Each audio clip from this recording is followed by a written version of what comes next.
Salve. Good afternoon, distinguished speakers.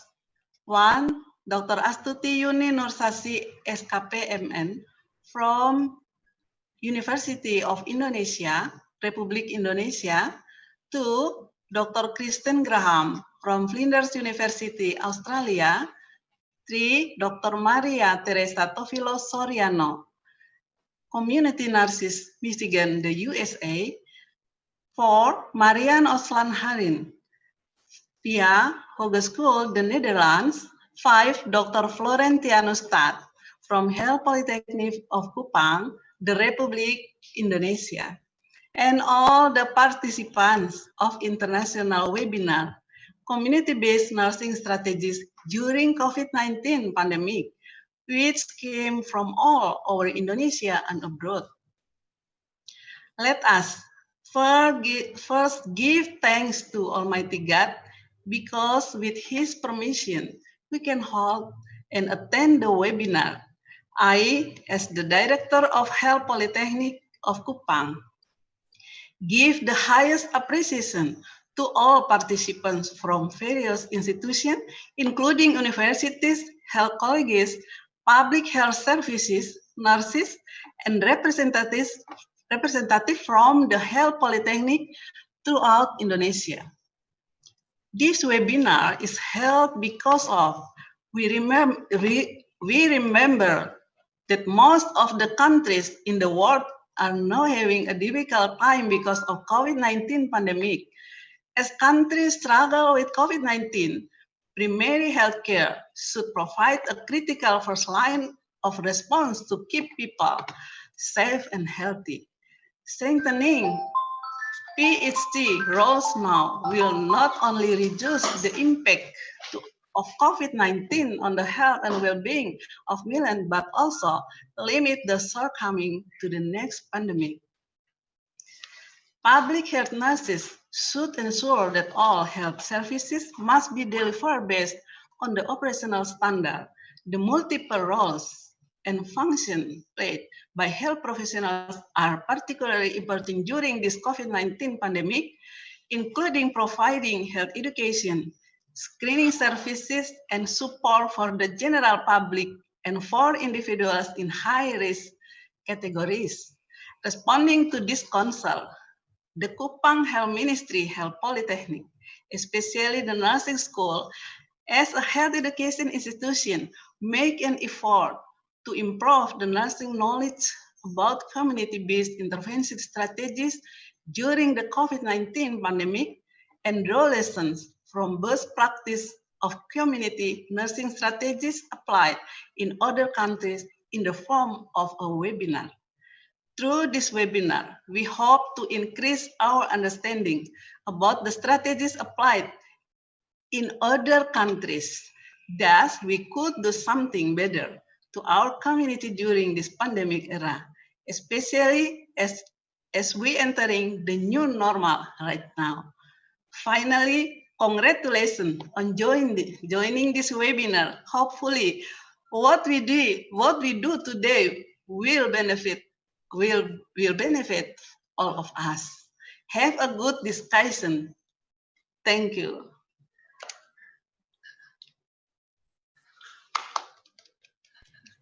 Thank you, Ibu Dr. RH Christina SKM MKes. Ladies and gentlemen, now heading to our main program, the plenary session, who will be led by our moderator, Ibu Margareta Telly, SKP Nurse, MSc PH. She is a lecturer of Community Department. She has taken her BSN in University of Airlangga, Surabaya, the Republic of Indonesia, and taken her Magister program in Maastricht University, the Netherlands. Now, she is the head of Diploma 3 study program in Nursing of School Health Polytechnic of Kupang.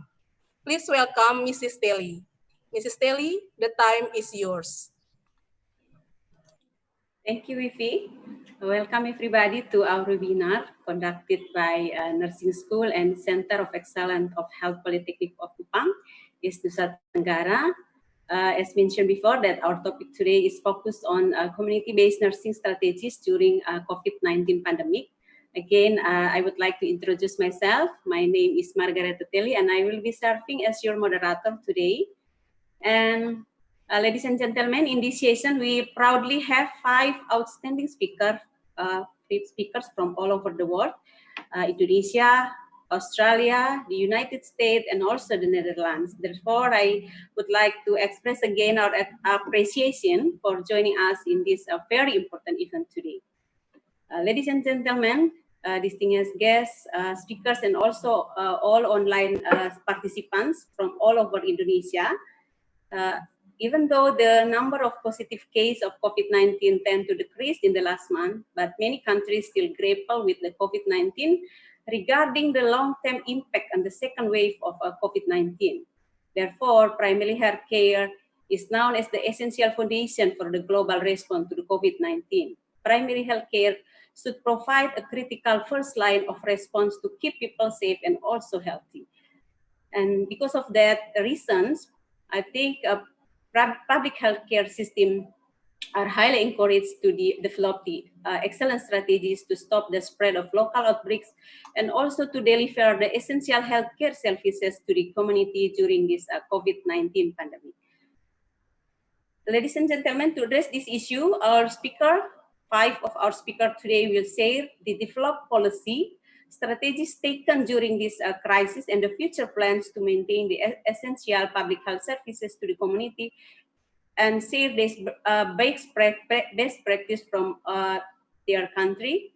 So please stay with us. And for our speaker today, for our first speaker is Dr. Florentianus Taat, SKPMKes. Of course, he is from Indonesia. He has background in maternal and child health nursing care, and he also frequently participates in several research and is involved in developing strategies and also health policy in public health issue in East Nusa Tenggara. And right now, he is the head of Nursing School of Kupang. Please welcome Pak Lon for a 25-minute presentation.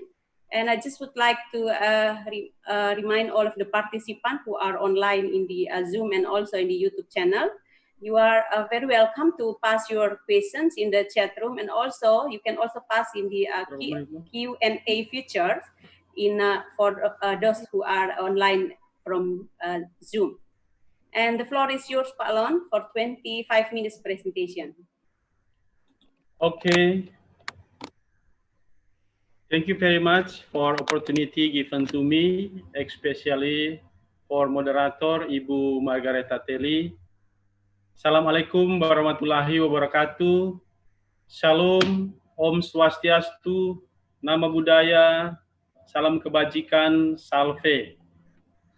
Our international and national college and distinguished guests, good afternoon and welcome to international webinar for discuss about community-based nursing strategy during COVID-19 pandemic, especially for amazing speaker. Thank you very much. Thank you for having me as one of the speakers today. I am going to speaking about COVID-19, a wake-up call to primary healthcare. In bahasa, we say that sebuah penguatan untuk pelayanan kesehatan primer. COVID-19, a wake-up to call to primary healthcare. You could see on the screen the last is data of COVID-19 in East Nusa Tenggara. Confirmed cases 108, recovery cases 62, active cases 45, and death only 1 case. Now let us see on the screen about positive cases in East Nusa Tenggara. This graphic shown us the course of the COVID-19 in East Nusa Tenggara province.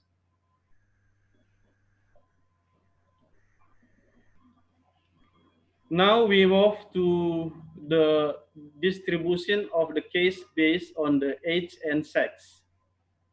The majority of cases are at the age of 19 to 29, with the incidence of cases in male than female. This condition can be different from the others country. Okay, this only on overview. What is the COVID-19? COVID-19 is an infection disease caused by SARS-CoV-2 virus, or we say that coronavirus. This virus was first discovered and developed in Wuhan, China in December 2019. COVID-19 is now a pandemic that attacked of many countries in the world. Next, signs and symptoms of COVID-19 are fever, dry cough, and tiredness. 80% of cases are mild. 1 in 5 people who get a COVID-19 are seriously ill and have difficult breathing. These are the effects of COVID to primary health services. 10% decline in the use of reversible contraceptive. 3.3 million unsafe abortion and additional 1,000 maternal deaths. 10% of orders for HIV, AIDS, TB, and malaria medicine face delay in more than 3 days. Many countries stop mass vaccination. Healthcare workers are unable to deliver anti-malaria commodities and services due to lockdown and social distancing enforcement. Mass drug administration for neglected tropical disease are being delayed around the world. TB patients are being told to stay home to make room for COVID-19 patients. Primary health care is being all people friend right now. Primary health care is a foundation of health and well-being at every stage of life, capable of meeting more than 80% of people health needs. PHC should the first place for people go for information, screening, and testing for COVID.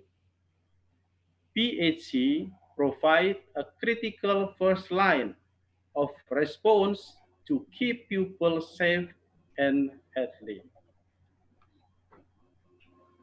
Next, since the conference of Alma-Ata, PHC already give us their best. 8 essential components of primary health care, according to International Conference of Primary Health Care Alma-Ata, addresses the main health problem in the community, providing promotive, preventive, curative, and rehabilitative services. And 8 essential components are health education, preventing and controlling disease, promotion and food supply or proper nutrition, safe water and basic sanitation, maternal and child health care, including family planning, immunization, prevention and control locally endemic disease, appropriate treatment common disease and injuries. This is the role of PAC during COVID-19 pandemic. First, diagnose. Second, track or tracking. Third, stop the spread of local outbreaks. Four, providing the essential health services to community. These are the preparedness within PHC facility. Infrastructure, equipment and supply, health workers, safety, patient care, biomedical waste management, disinfection, health information, outreach and communication, and monitoring and reporting. Infrastructure in PHC, identify a dedicated isolation room that must be available during the opening hours of the health facility, away from waiting area and other consultation room. Set up adequate signage and information notice at all entrance and exit of health facility. Ensure the isolation room has a dedicated waiting area.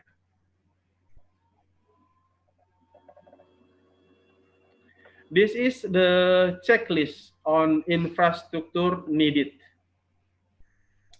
Hand washing area, separate patient waiting area, separate consulting room, facilities, and enable physical distancing, personal protective equipment, relevant COVID-19 government guidelines, transport vehicle disinfected, running water and electricity, disinfect, sanitizer, and soap.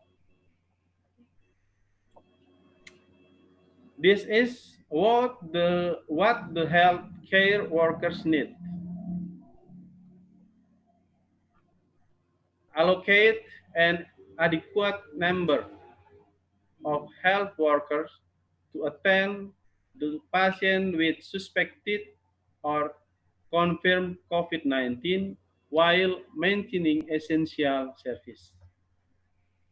All health workers must be trained in recognizing the symptoms of COVID-19, including procedure to quickly triage and spread ill patients to increase the level of awareness about COVID-19.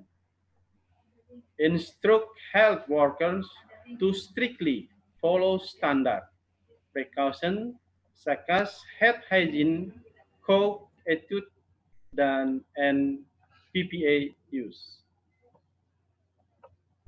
Next.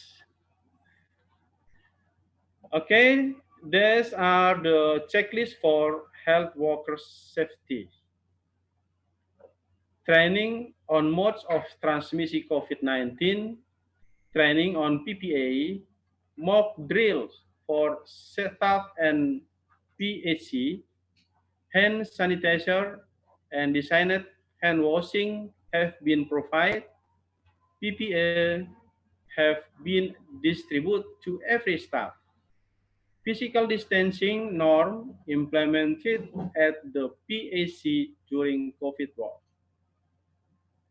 during routine work. Self-assessment for symptom daily. Periodic health worker wellness and exposure check. And now for patient care checklist at PHC. Segregate patient flow, screening, treatment, and referral flow card from guidelines.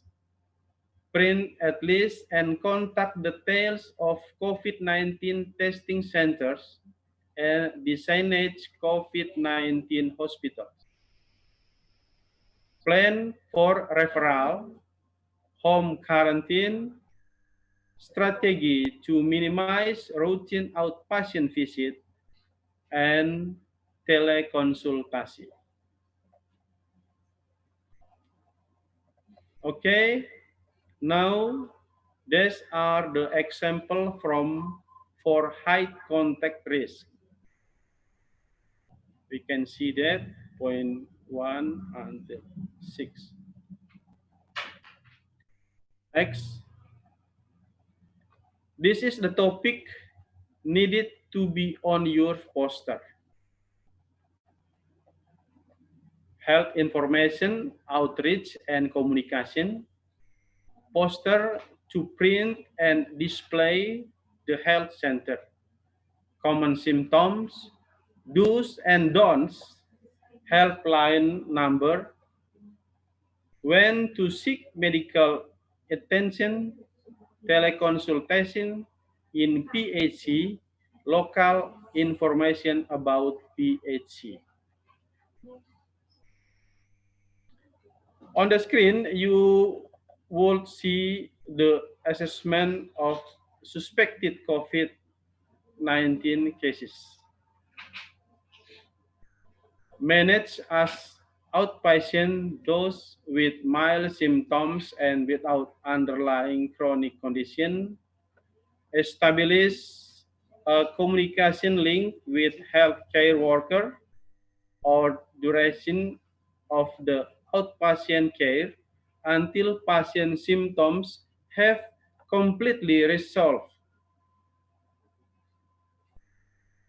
If patient residential setting are unstable for providing care, isolated. Instruct all patient care out hospital to manage themselves appropriately per local or regional public health protocol for self-isolation and return to health facility if their symptoms worsen. This is what PHC need to do for home visit and community follow-up. Appoint purposefully trained community health workers and or voluntary to conduct home visit, support contact tracing, and provide frontline advice to the public. Next, the most important thing all of us have to remember. COVID-19 crisis and the realization that everyone, included individuals and community, are key in the control of its spread is a reminder that PAC is needed now more than any other time in history. Strengthening of primary health care will be at the core of effort to achieve strong and sustainable health system. And the end, I want to see there is a key word for us. It comes from COVID. So remember COVID. C is for consistent public health messaging and continuing essential services. O is for ongoing physical distancing, travel restriction, and enhanced personal hygiene and PPA. V is for vulnerable groups should be prioritized and support economic empowerment. I is for infection prevention, and control precaution for staff and women and child population. B is for develop clear protocol and guidelines for health emergency for future health threats. Okay, this is the end of my presentation. Thank you very much for your attention. Yeah, Please, moderator. Thank you, Palon, for your presentation. Now we are going to the, ladies and gentlemen, now we are going to the second speaker. Our second speaker is Kristen Graham.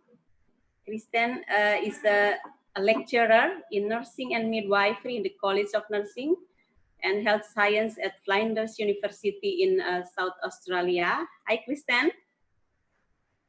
Yeah. She is a registered nurse and midwife with a qualification in public health, professional education, and also training and community and child health nursing. She also worked in numerous midwifery and nursing, including in Thailand, Timor-Leste, and also Sierra Leone, Africa. And just information to all of you, Kristen provided many guest lectures and workshops on maternal and child health care issue, both for students and lecturers in nursing and midwifery School of Kupang in the last 3 years. Thank you, Kristen, for joining us again today. She will cover the COVID-19 pandemic in Australia, service provision, impact on the maternal and also child health and their family. And also, she also will share about the policy and the future strategies to combating the COVID-19 pandemic in Australia and also in over the world, I think. So please welcome Kristen. The floor is yours for a 25 minutes presentation. Fantastic. Thank you very, very much for inviting me to be part of this webinar. It's an absolute pleasure to be here today and to share some of the experiences from Australia regarding the COVID-19 pandemic. Just to check, can you see my screen okay? Is that okay? Yeah, it's okay. Wonderful. Okay, so I do want to preface my my presentation just with 2 things. I'm not an expert in COVID-19 by any means, and whilst my presentation is on maternal and child health services during the COVID-19 pandemic, best practice from Australia, I do want to say that we are all learning. And so I think there are, in terms of best practice, we are still learning what that actually is. And so I will be talking sort of a little bit more generically about our experiences of COVID-19 pandemic here in Australia and the responses that I have seen. I'm not on the front line myself in a hospital or in a community setting. I work in a university and I've actually been on leave at the moment. So I'm seeing things happening with colleagues and in responses. So I will share just some information that I've been able to see from my own work with colleagues and with the university, but also what has been available to us through the government and Department of Health here in Australia. So what I will sort of outline in my presentation is a little bit about what's happening here in Australia in this pandemic, the health services responses to some of the issues they may have experienced or anticipated and not experienced, and the types of responses that we have been seeing here in Australia to this pandemic. I want to touch a little bit on the impact of this pandemic on health professionals, women and children, families and students, because we have had in the university a significant impact on students and what that means for their courses and what that means for the workforce moving forwards. And then to touch at the end about potential best practice ways forward. What might the new normal look like? What are some things for us to consider in the future? So the COVID-19 pandemic in Australia has been interesting to watch, especially when you're looking at different countries around the world and their experiences of COVID-19. And there have been very many diverse experiences. in Australia, in South Australia, actually, I'm in the south part of Australia, and we have a reasonably small population in this state as compared to New South Wales, and we haven't had the same level of impact here. As you can see in this graph over here on this side, on the right-hand side of your screen, New South Wales, which is sort of on the east coast, has got the greatest population, and so they've had the greatest number of cases over there, with over 3,000, and that's out of a total of 7,391 cases here in Australia, and that's as of our data from yesterday. The majority of our cases have actually recovered, and we've had a total of 102 deaths in Australia, out of a population of about 24 million people. In South Australia, as I said, we've been really fortunate. We haven't had any cases here for a number of weeks, and so in response to that, a lot of our social distancing restrictions are actually starting to be relaxed a little bit, as are the Northern Territory, Western Australia and Canberra, who have also had similar data in regarding to their cases. You can see in the middle of this screenshot here from the government that whilst the most people impacted by this outbreak have been, in their 20s, like a lot of countries, the deaths that we have had have been in our older population, and we have had in Australia quite a number of our cases have actually come from overseas. Or we have had some community transition, but some of those have actually been in aged care facilities where we have really vulnerable people. We have actually had a number of cruise ships that have landed in Australia as well, and people on there have been infected. So it's been quite an interesting time to see where the infections have come from. We haven't had a lot of community transmission, as I said before. The response by the Australian government and also by our state governments, because we have a number of different government systems here, has been actually for the most part very good. And it's been good to see their recognition of what's happening and their reliance on really good information from overseas, lessons learned from other countries that were impacted before us. But also we have some amazing doctors and epidemiologists who are really working hard to look at what the evidence is in terms of managing this pandemic here in Australia. Some of the decisions have been really difficult decisions for them to make. And some, of course, that any government is getting criticised a little bit in terms of what the restrictions might be, or the communication of restrictions, but we have gone in pretty hard and pretty fast in most of our states in terms of social distancing restrictions. And as I said, in a lot of states that's starting to relax because there has been such a good response to that in terms of infections throughout the community. We still do have some little mini outbreaks, but we certainly seem to be much more on top of it than we were actually anticipating we would be.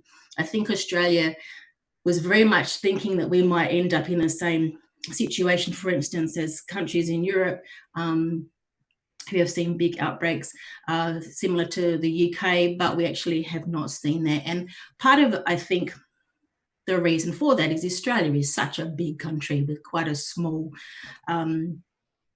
community, really. So we've got, a small population. And so we do have that advantage where people are naturally socially distanced anyway. We don't have a lot of really built up, close knit populations, sort of really where social distancing becomes that much more difficult.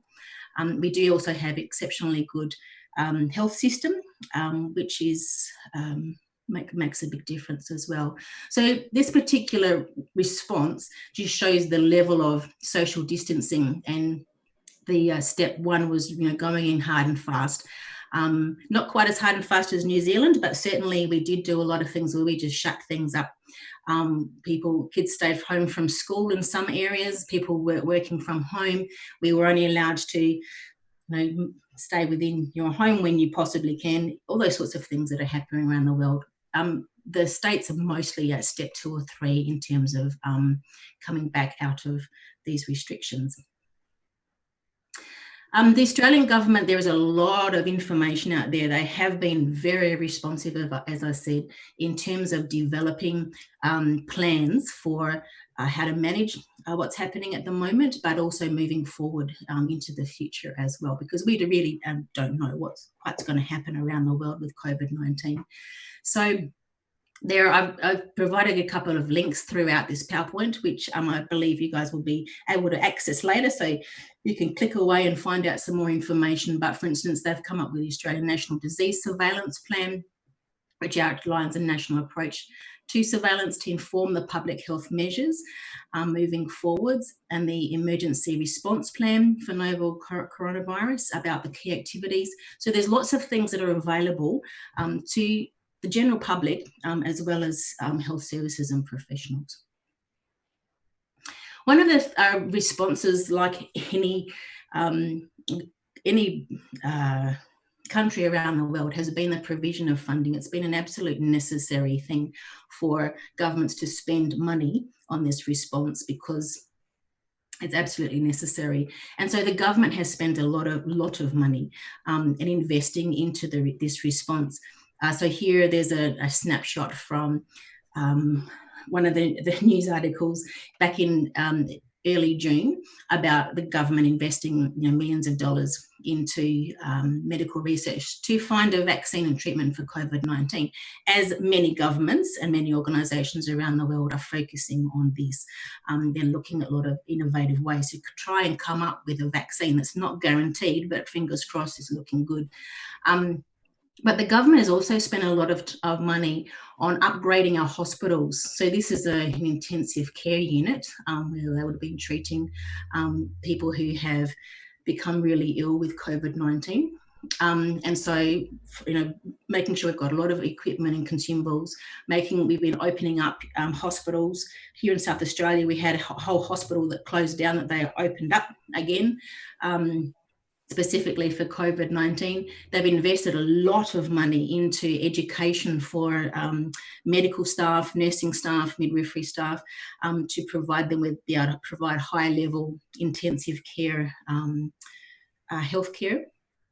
There's been a lot of money spent in that particular area, which is fantastic. But one of the things we've found is that whilst we have, provided more ICU beds, we've provided more equipment, and we've had a lot of things put in place, a lot of getting nurses out of retirement potentially. It actually hasn't been necessary in many regards. We have only 2 people in ICU beds in Australia at the moment with COVID-19, and so they went in hard, they spent a lot of money, it was great, that's what they needed to do, but we actually haven't needed to use a lot of the things that were put in place because we didn't have the expected numbers of infections and those who were very sick occurring as we were anticipating.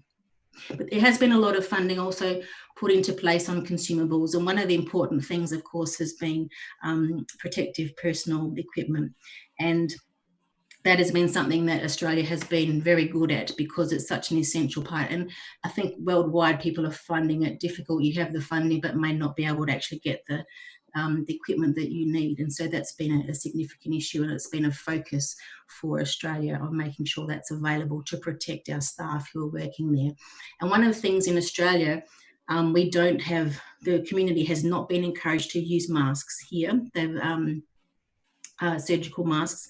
We have said that is what we want to be available to healthcare workers who are on the front line working with patients who are infected. And so it hasn't been a recommendation from our chief medical officers. And so you don't see many people wearing masks at all, whether they're surgical masks or their own masks. One of the things that has been done really, really well in Australia is screening and contact tracing. So this picture on the right-hand side is actually one of our COVID testing clinics, and we have them dotted around the place.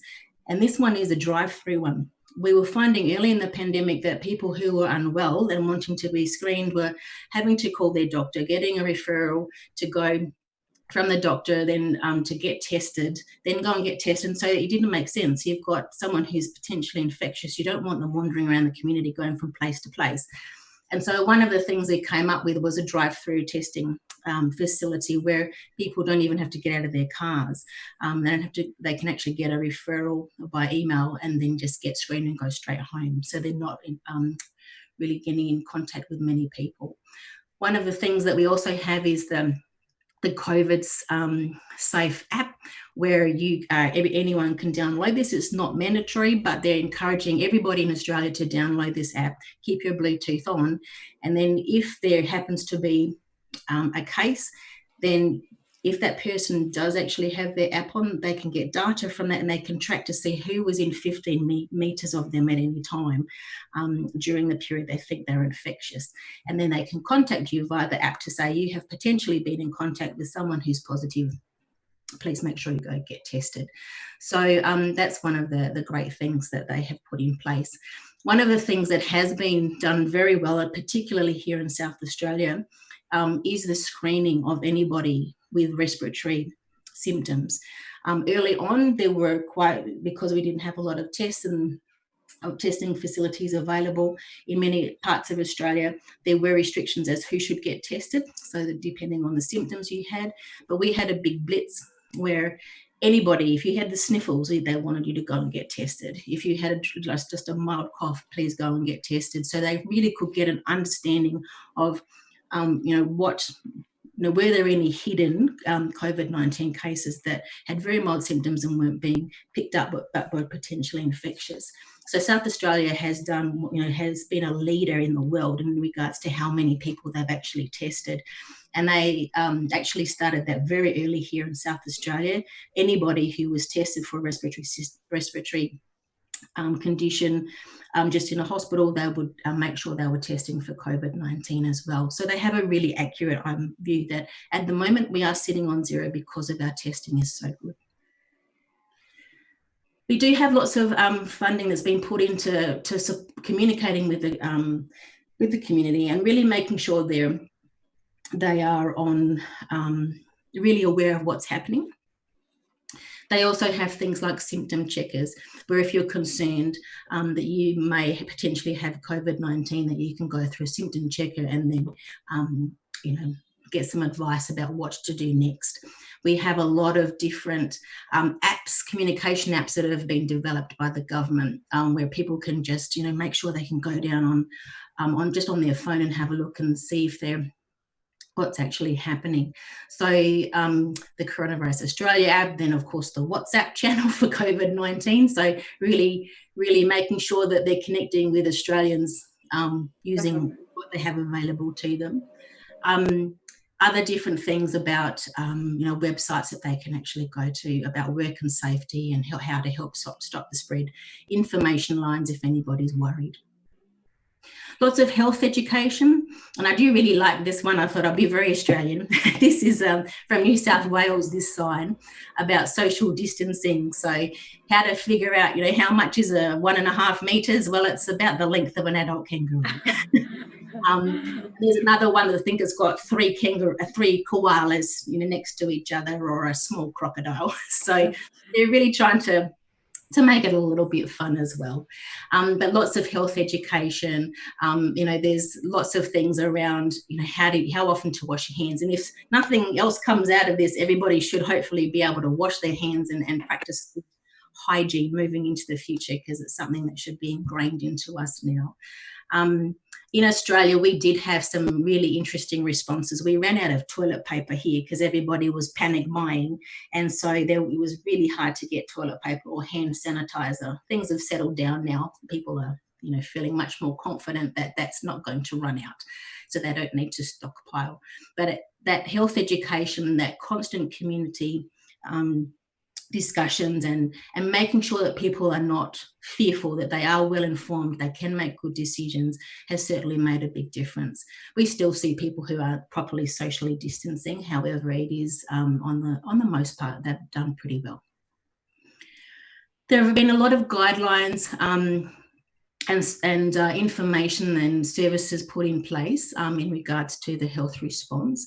Of course, one of the issues that I've heard from different colleagues who work in the clinical space is that, you know, knowing what to do, especially early in the pandemic, where there was so much happening, fast response, but not always a lot of written guidelines. They were just trying to manage, and so there has been a lot of effort put into making sure that hospital services are well informed, that they have systems in place, that they do have guidelines. And so, you know, in terms of, you know, how to provide healthcare either in a hospital when you're working with somebody who has got COVID-19 versus working in a hospital in a ward where you don't know if anybody's infected because they're not routinely necessarily as soon as they come in for like having an actual test. You know, what actually are the guidelines for, you know, using PPE? When is it appropriate? When is it not? How can you protect yourself? How can you protect your patients as well? And this information is available not only to healthcare workers, but also to the community, so they understand why certain decisions have been made. One of the things that we have seen is a big move, as Florian, you were talking, the use of telehealth is so important.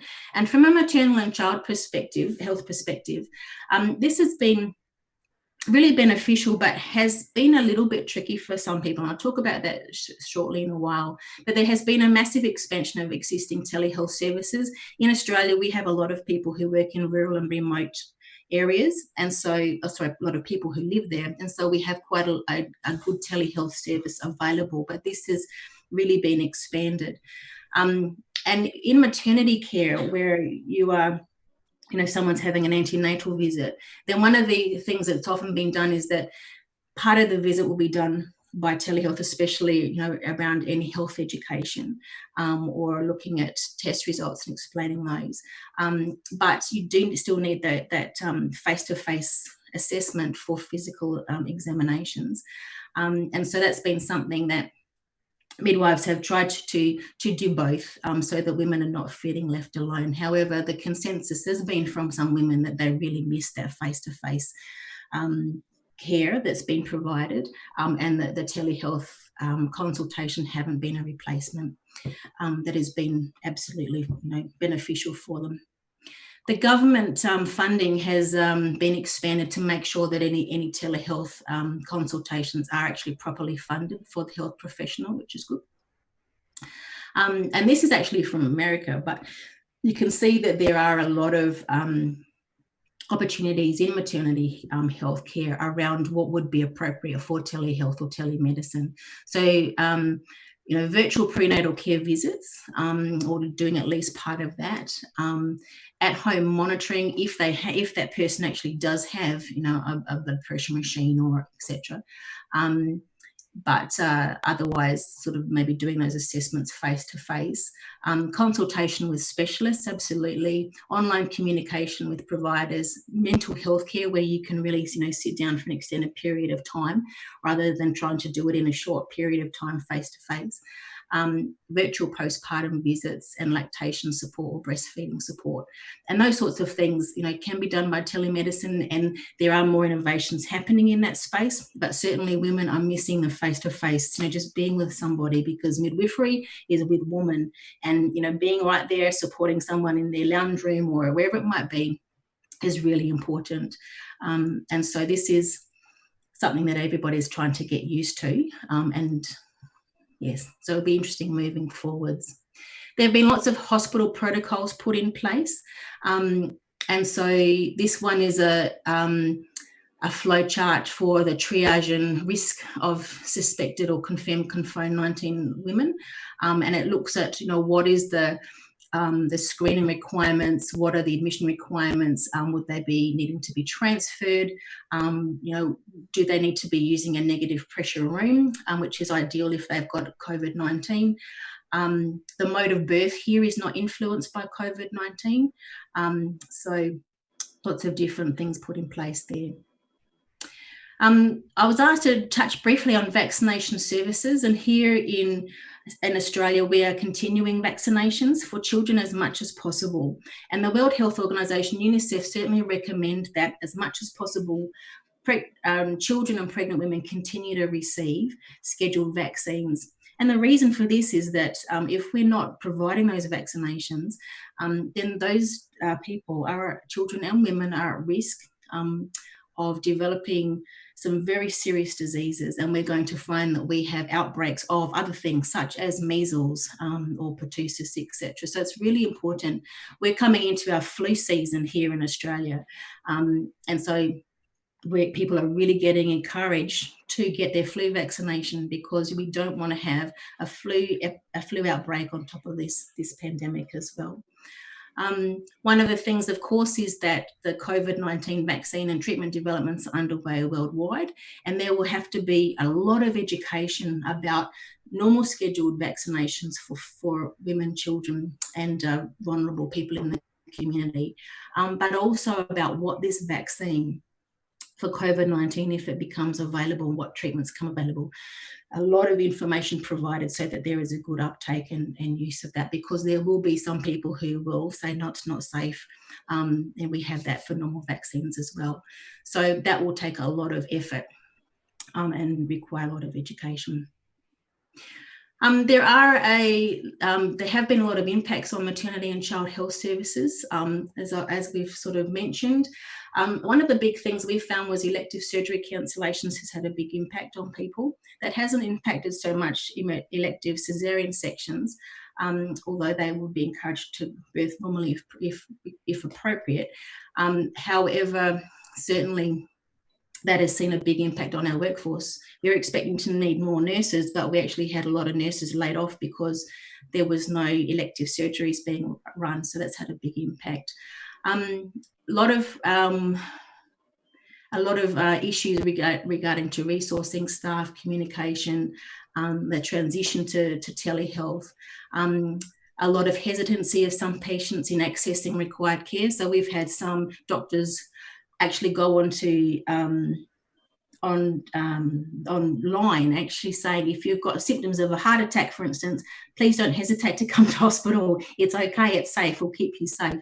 They've been finding that people have been really delaying seeking healthcare where it was important that they did, and that's because of the fear of COVID-19 and going into a space where they think they might be at risk. We've had lots of visitor and support person restrictions. That's really affected pregnant women and children in hospital in terms of their feeling supported. We have had lots of staff who have been very stressed, as you can imagine. And one of the things that we have seen is that there has been a big restriction on student placements. I know in Indonesia, I've been talking with colleagues that has been an issue as well, in terms of students not being able to undertake placement. That has happened here, but not to the same degree. We have had midwifery students who have gone out on placement, but they've been the final year midwifery students, and they have been restricted in terms of hours and where they can do placement. But that is something that is important to have conversations about, because it will certainly impact the future workforce of nurses and midwives moving forwards if they can't fulfil their their requirements for their course.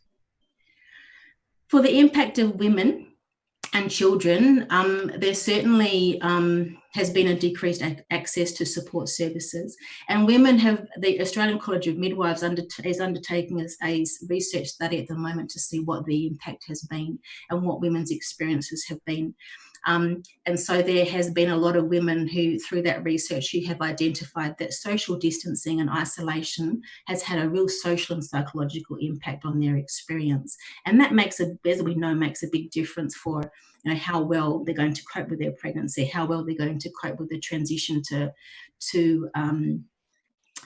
parenthood. And so that's something that is really important to address.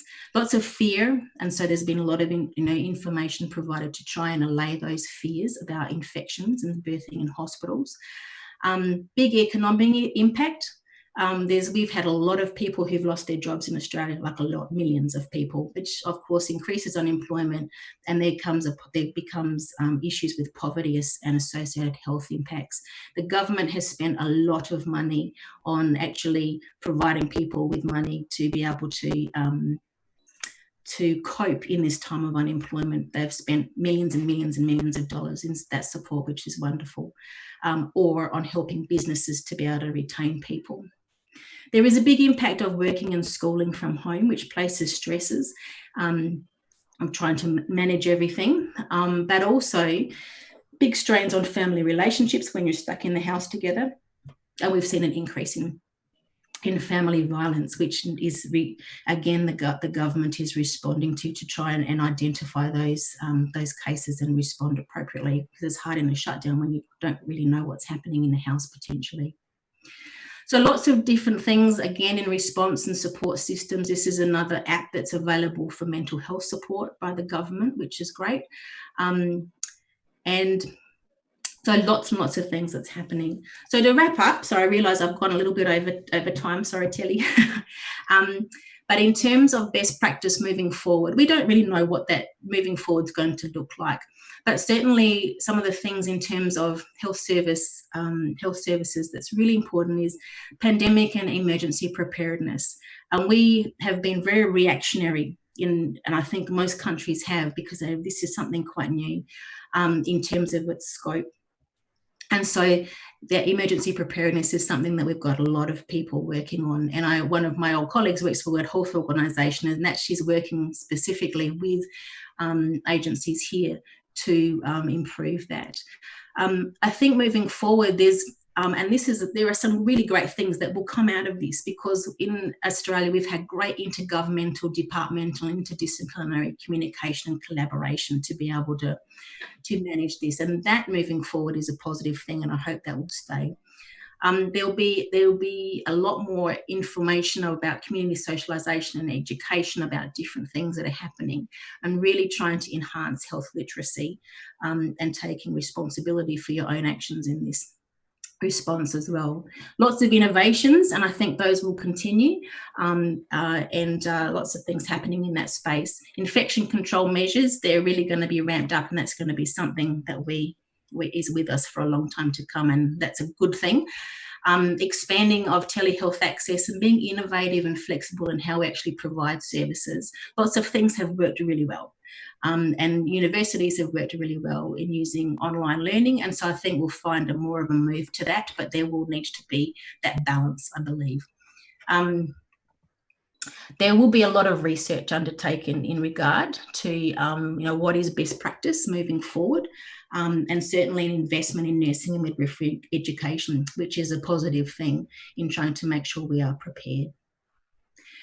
The ACM here, Australian College of Midwives, they have really focused on, moving, and this is a great opportunity for midwifery in Australia, in trying to really keep women out of hospitals wherever necessary. This is something that midwives have wanted for a long time, to make sure that our maternity services are more community focused, that we have more community-based antenatal, postnatal services, that we have more healthcare in the home, that we scale up existing midwifery-led group and private practices, because we want midwives to be at the forefront of that care, and also including the option to birth at home rather than in a hospital environment.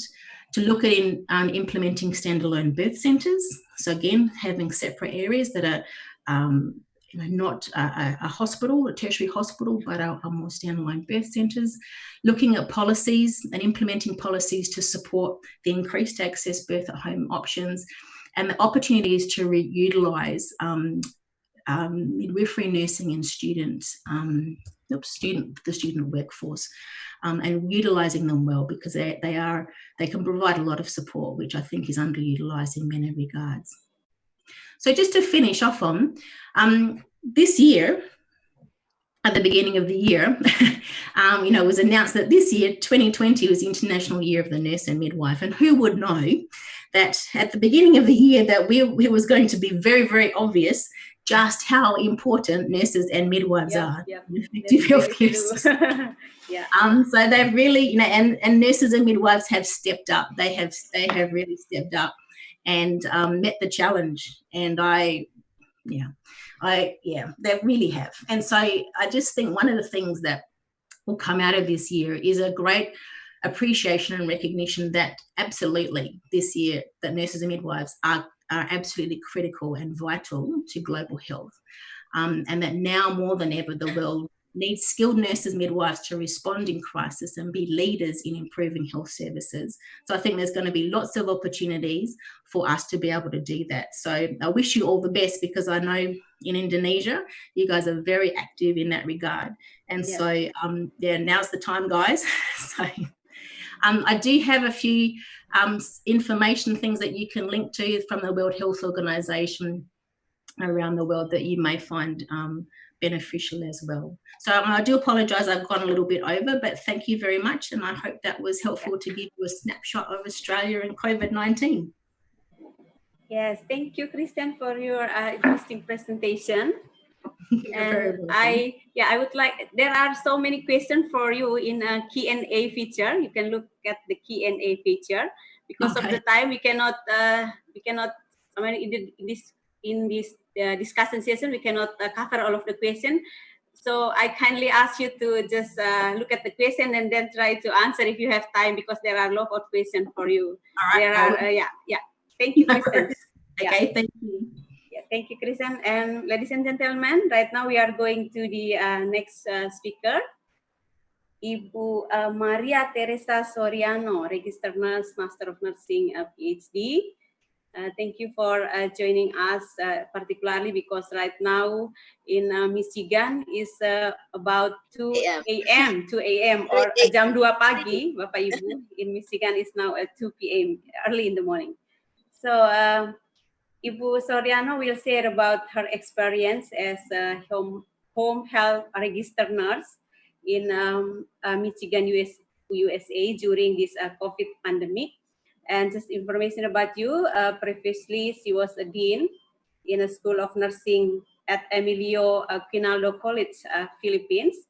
But right now she moved to Michigan and is working as a home health registered nurse. 2 years ago also she joined us in Kupang for becoming a speaker in our international seminar conducted by Health Polytechnic of Kupang. Again, welcome again to Kupang, Ibu Maria. So in her presentation, she will cover about the current prevalence of COVID-19 and the best practice of home registered nurse, especially for elderly people in Michigan, USA. So the microphone is yours, Ibu, for a 25 minutes presentation.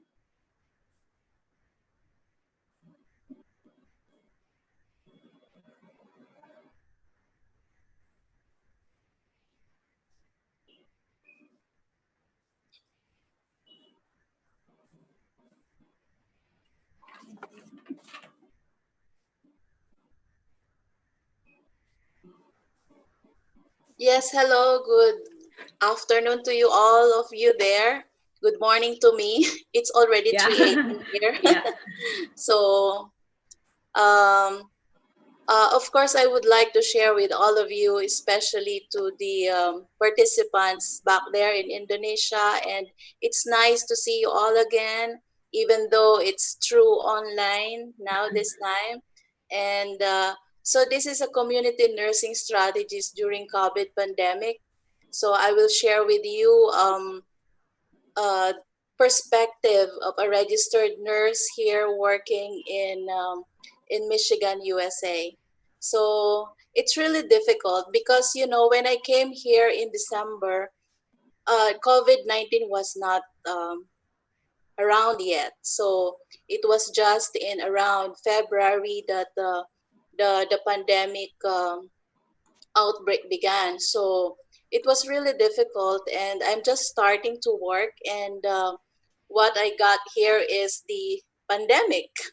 Okay, so it was a surprise to me that you know, being exposed from the academe going back to the practice, it's really difficult for me, but I really have to embrace this is my new world, and this is what I would like to share with all of you.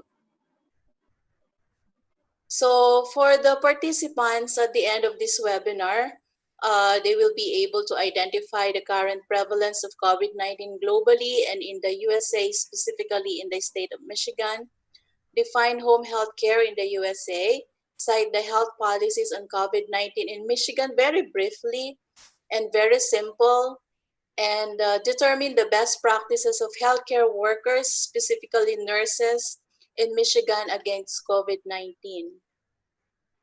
So as an overview, I cannot see. So as an overview, the Department of Health and Human Services, State of Michigan, 2020 defined this coronavirus disease 2019 as a respiratory illness caused by a novel coronavirus. So we all know that, and we also term this as SARS-CoV-2. So COVID-19 was first described in Wuhan, China in December 2019 and is now a global pandemic. So we all know that. And based on reports, last June 17, 2020, the worldwide COVID-19 positive cases is 8,257,885. And here in the USA, of course, USA is still the top one in terms of the positive cases of COVID-19. So we have 2,208,400.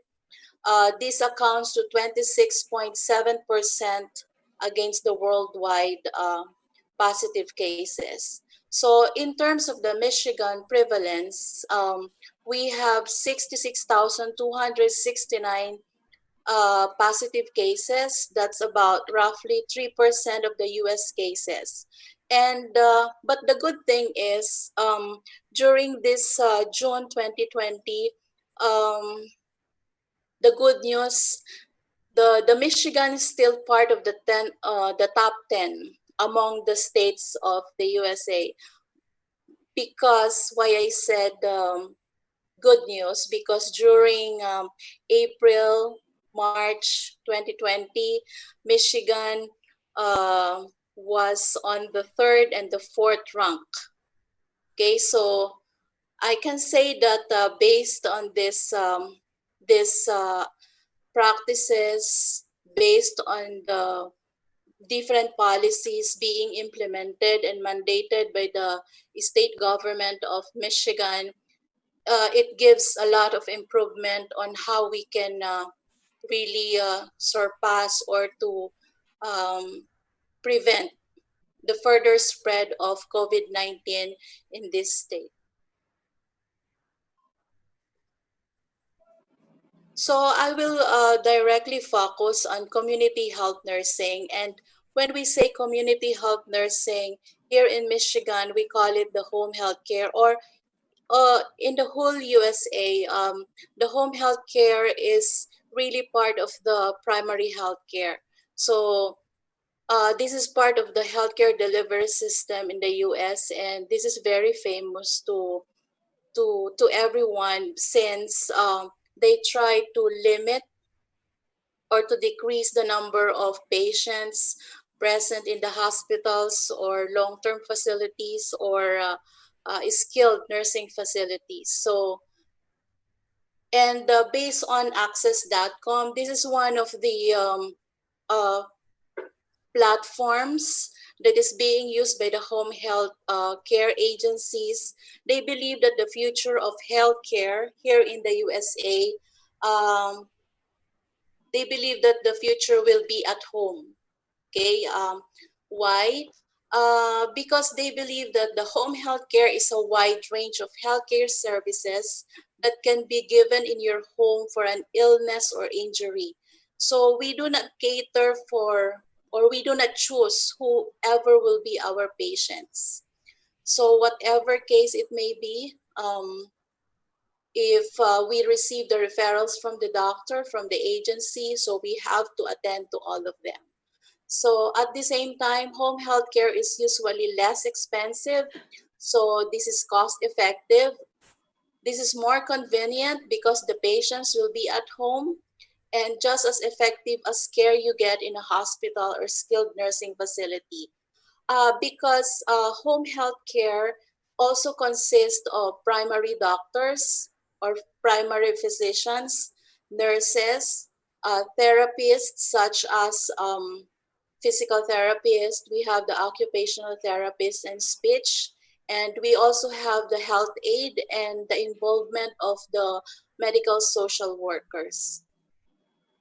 So we all know that people here in the US or anywhere in the world, we want to grow old in our own home. So we want to be comfortable and to spend more time with our family and friends. So that's why home health care is the only care setting that makes this possible, especially in this time of COVID environment. So just to give you a bird's eye view of what we're doing as skilled home health practitioners.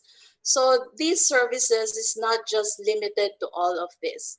So primarily we do wound care for pressure sores or surgical wound. So as what I have told you, all cases. So even patients who are post-op coming from different hospitals, so we also cater for them. We encountered patients with pressure ulcers, especially those who have been bed-bound for long periods of time. And then we also do the patient and caregiver education. So this is very strictly being implemented here. So this is aside from doing the assessment, head-to-toe assessment, this is one of our primary responsibilities to really do health teachings to our patients, to the caregivers, and to their family members. So in this time of COVID-19 pandemic, it is really a must that we really have to educate and to do health teachings pertaining to the COVID-19 protocols and guidelines. We really have to give leaflets or not just verbal instructions. If necessary, we really have to teach the patient as well as the primary caregivers on how to do hand washing, on how to properly use face mask, and you know, we really have to emphasize the social distancing to all of them. So this is not just limited now to health teachings on hypertension, because before we just do teaching on hypertension, on diabetes mellitus, on how to take their blood sugar, on how to administer insulin, on how to care for their colostomy bags. So, but this time. The health education at home is not complete without the health teachings about the COVID-19. Next is about intravenous or nutrition therapy. So sometimes the patients coming from the nursing home or hospitals, they will go home with continuous enteral feeding. So we as a home health care practitioner, we have to anticipate that we have to teach our patient or the primary caregivers on how to administer the medications at home. So for example, I had a patient, he had this wound and the COVID-19 is already prevalent. So he cannot go every day to the clinic or to the hospital just for the administration of IV fluids or IV medications, primarily because of the risk of, getting the infection or the COVID.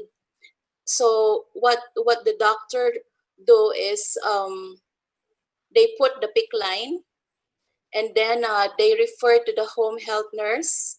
And then what I did is to first is to primarily teach the wife to administer the IV medications through PICC line.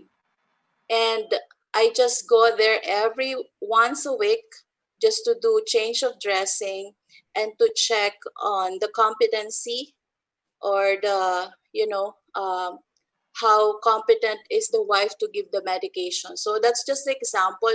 That's the effect that this COVID-19 has brought to the healthcare system here. And of course, we have to do injection, medication administration, and so this is also what we do, the monitoring serious illnesses and unstable health status. You will be surprised if you will not be surprised if you are a home health nurse. What would be the kind of patient you will see at home? Just like today, I had a patient, and I didn't know that the patient has a tracheostomy stoma, has a colostomy bag, has a peg tube inserted, has a Foley catheter inserted, indwelling Foley catheter, and has some bed sores. So, you know why they are being sent home is because of the risk of getting the COVID-19 infection in long-term facilities. So, this is our concern here in Michigan or all over the USA, that we are lacking a lot of healthcare workers. We have the shortage of healthcare workers in the hospitals, in the nursing homes, and that's why they are really looking into enhancing or making this stronger, even though this has been they've been doing this for so long, because home health care system is already part of the insurance and the Medicare of the USA, so especially for the adult people. So we are still doing some researches or improving practices on how we can really address these issues. And I will focus on the caring for older persons with COVID-19. This is just what I want to share with you based on the experiences, because caring for older persons is somehow, in some other perspective, might be different from caring to other, um, uh, for example, in children or pregnant women. So for older persons, primarily our main concern is for them to be comfortable. And here in the United States, mortality rates in patients above age 85 have ranged 10 to 27%, and 3 to 11% among patients 65 to 84 years old. And as you all know, based on the reports that we got, especially during the first few months of this pandemic, we know that majority of the affected or severely affected individuals are at this range. Those are the older people. So I'm sure also that you heard about from the news that a lot of older people, elderly, in the long-term care facilities have been affected and have been died, uh, caused by COVID-19 infection. So we are addressing these issues, and we have to ensure that care for the older adult and severely ill is in keeping with their goals of care. That's why when we do the home health visits, we have to make sure that we have these advanced directives available, and we have to follow the patient and the family's wishes. That's why during the start of care, when we do our initial visit, we really have to know, and we really have, it's part of our um, questioning, or it's part of our uh, survey on if they already have the advanced directive, because if there's none, we really have to educate them on advanced directives. So if the patient is unable to communicate meaningfully, ensure that a surrogate decision maker or healthcare agent has been identified in accordance with state law based on facility location. So this is also pertaining to for COVID. So in terms of symptoms management, so primarily all these elderly are experiencing pain. COVID or without COVID, majority of these people, the primary complaints that they have is pain. So what we do is we give them acetaminophen, first typically 500 milligrams every 6 hours as needed. And also we start a stimulant laxative. So Miralax and Dulcolax is very famous to them, because they've been prescribed by the physician to prevent constipation, because they have been given this low dose opiate just to alleviate the symptoms. Because we know that having COVID or being COVID positive, they are experiencing dyspnea. So they are having this difficulty of breathing, and in providing supportive care and supplemental oxygen, if it is not that effective, so the primary doctor will prescribe a low dose opiate. So the hydrocodone here is very famous as well, especially for the elderly. So to discuss with you about the best practices in Michigan against COVID-19, this is this is pertaining to us frontliners or healthcare workers. So they impose these employee guidelines if you are exposed to a positive patient. So what if you are exposed to a positive patient? So from the Department of Health and Human Services from the state of Michigan have given these directives. So first and foremost, this is not applicable to only the home health services, but all the healthcare workers in the state of Michigan. We really have to notify the administrator or the clinical manager immediately about the exposure if we know that we are exposed to positive COVID-19 positive cases or persons. So the discipline, or for example, if you are the nurse, you have to self-quarantine yourself for 7 to 14 days if exposed.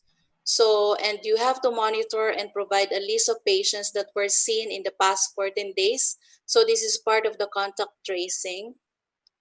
And you have to, the administrator will provide information for number to obtain testing for COVID-19. So they will subject you for screening, and the administrator and the clinical manager will notify any clients, the family or the caregiver, and other disciplines that have come in contact with positive employee, and information will be provided to maximize precaution to limit further exposure. So this is just part of the prevention. And this is the newest guidelines. Okay, so this is the guidance for all providers and staff involved in patient care and public health staffing with critical roles in the COVID-19 response. This is more particular to us home health care personnels. So first and foremost, as we observe the CDC guidelines, these are just the additional protocols that we really have to observe. So we are asked, if you feel sick, we have to stay home. And second is healthcare workers currently prohibited from working because of previous guidance. As you can remember, before, if you feel sick, you have to quarantine yourself for 7 to 14 days. But this time, if you are asymptomatic, you can still go back to work. You can work as long as the facility's occupational health program will monitor you and you will monitor yourself. Why is that so? Because of the lack of healthcare workers. So if all the healthcare workers in a certain facility will be exposed, because most likely all of us might be exposed. And if all of us will be quarantined, so who will look after these patients? So nobody. So as long as you will observe the proper protocol, you will wear your PPEs, and but you really have to go back to work, if especially if you are asymptomatic. As long as you don't have fever and difficulty of breathing. So this is really being implemented strictly by the agencies. So all healthcare workers should monitor for fever with twice daily temperature measurements and for symptoms consistent with COVID-19. This is strictly implemented, I tell you, because you know what? Every day, every single day, we really have to take our temperature before we get out of the house, and in the afternoon when we get home. So we have to log it because we have to submit it to our employers. At the same time, when we are doing the visit, there's no problem if you will go directly to the patient's home. But for example, I have to do some visits in senior houses or long-term facilities or assisted living facilities. The personnel there must take my temperature, and I have to answer the survey. So I have to, there are questions there or survey whether I've been exposed or I've been traveling for 14 days, within 14 days, or if I have fever, cough, headache, and all the COVID-19 symptoms. So that's the protocol that we really have to abide every now and then. So, and then if you are a healthcare worker who has had a known high-risk exposure to a patient with confirmed COVID-19, you should take extra care to monitor your health. But you have to keep working. There is no requirement already for now for 14-day quarantine of healthcare workers with high-risk exposures in the setting of sustained community transmission, as we have in multiple areas of the state of Michigan. So here in Michigan, Detroit is the heavily been affected. But we cannot say no if our patient is living in Detroit. So,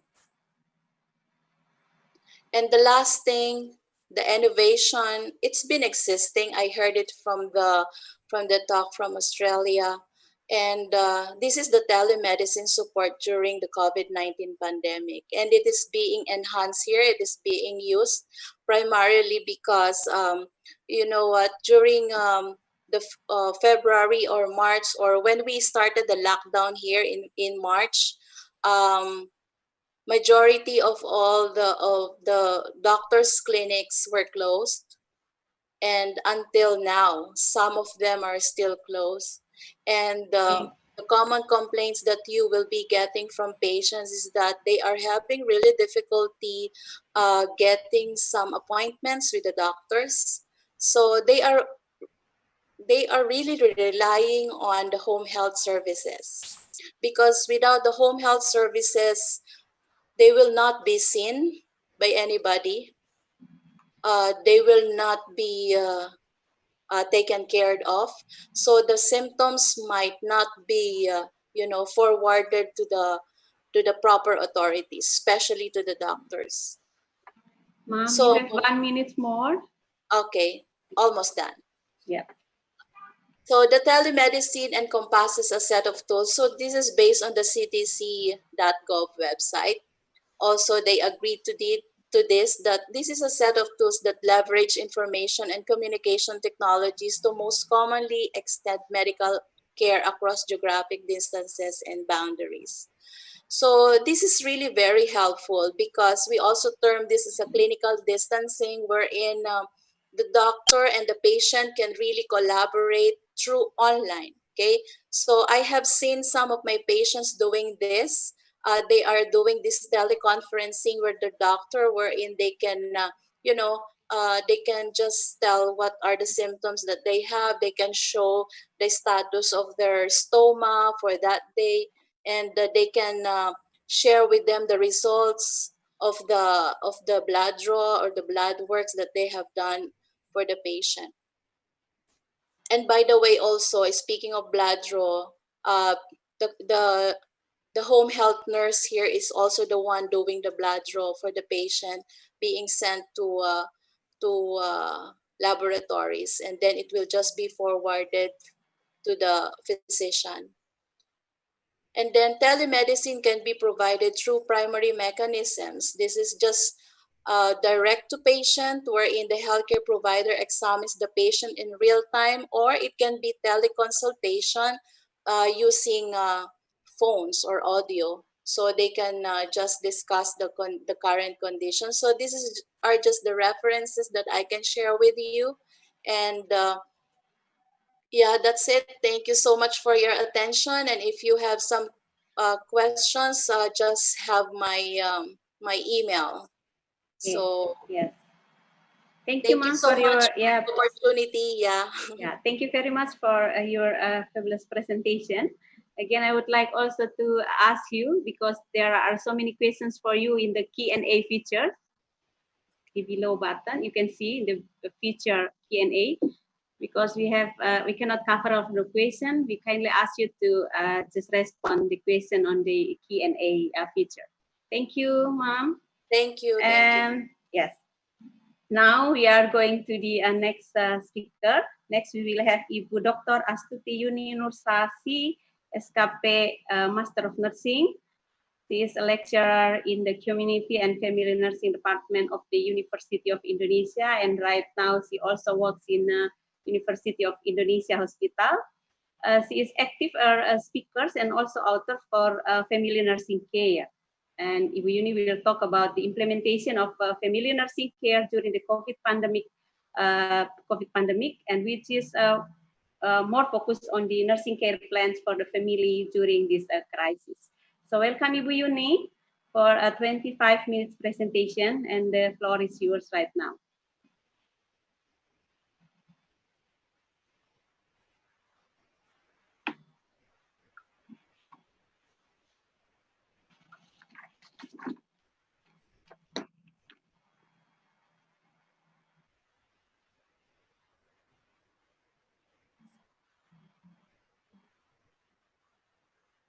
Ibu Yuni? Ibu Yuni? Halo Ibu Yuni? Ibu masih unmute? I'm so sorry Ibu. You are still... Halo Ibu Yuni? Sorry. I forget to unmute. Oh yeah, thank you Ibu. Sorry. Yeah, Ibu, for a 20 minutes presentation for you, Ibu. Yeah, thank you very much, Ibu Telly, and good day for all the speakers and all the participants. It's very nice to hear all the speakers' experience, yeah, especially for from outside Indonesia. It's very interesting lesson to learn for, especially for nurses in Indonesia. And for today topics, I was asked to talk about the implementation of family nursing.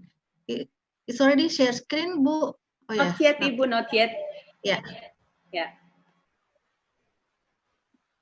Oops, sorry. Okay.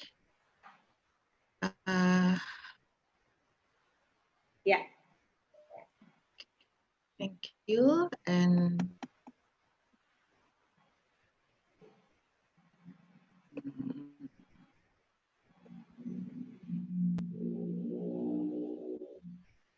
yeah.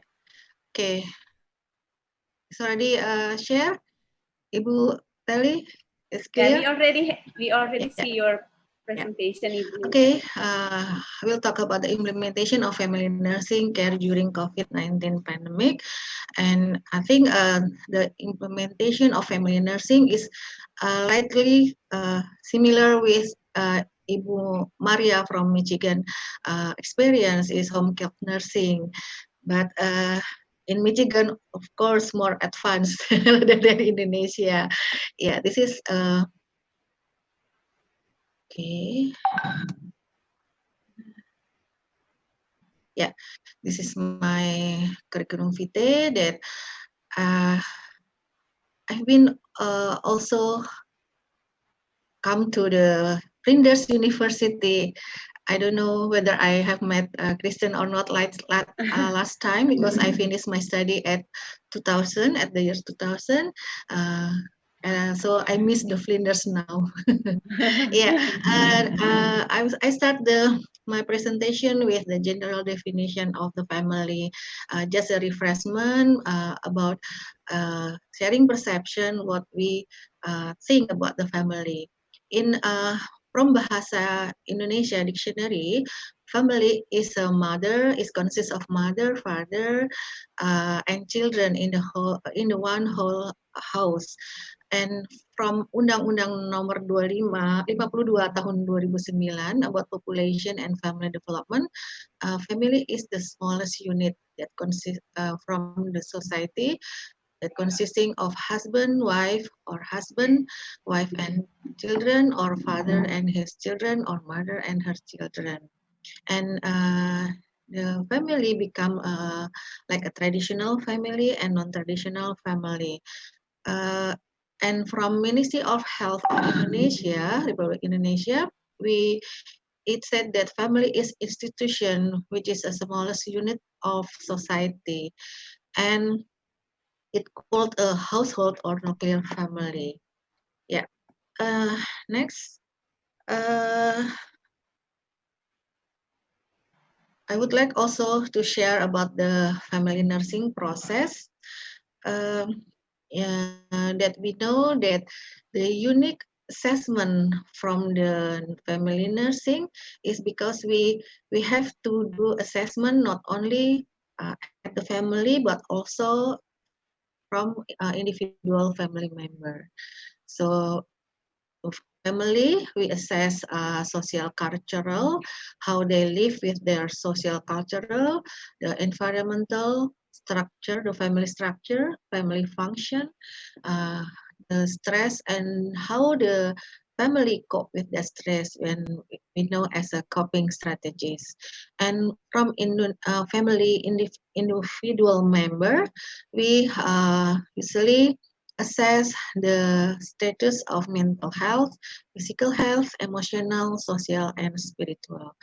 From the data that we got from assessment, we do identification of family, and we determine the problem or the gap of need that the family need to be solved, and we call it as a nursing diagnosis. Nursing diagnosis will become our guidance to achieve the family need to gain their health. After identification of family nursing diagnosis, we develop the nursing plan.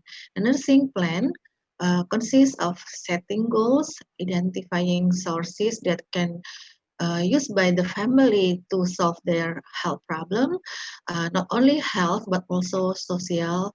And we, if we refer to pandemic, COVID-19 pandemic, social issue become more important in the family because of there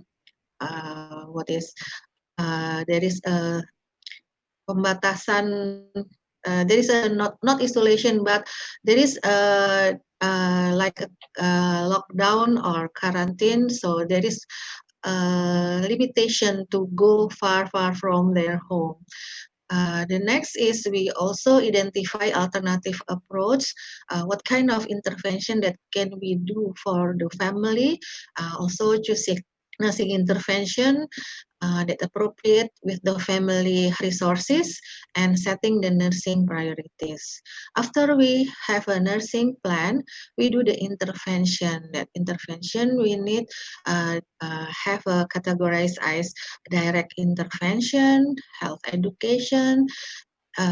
Maybe we already hear from Ibu Maria about kind of nursing intervention that she has done for her family in Michigan. Oh no, her patient in Michigan, Ibu Maria. And after do the intervention, we do the nursing intervention. This evaluation. So all these process are included in the family nursing process.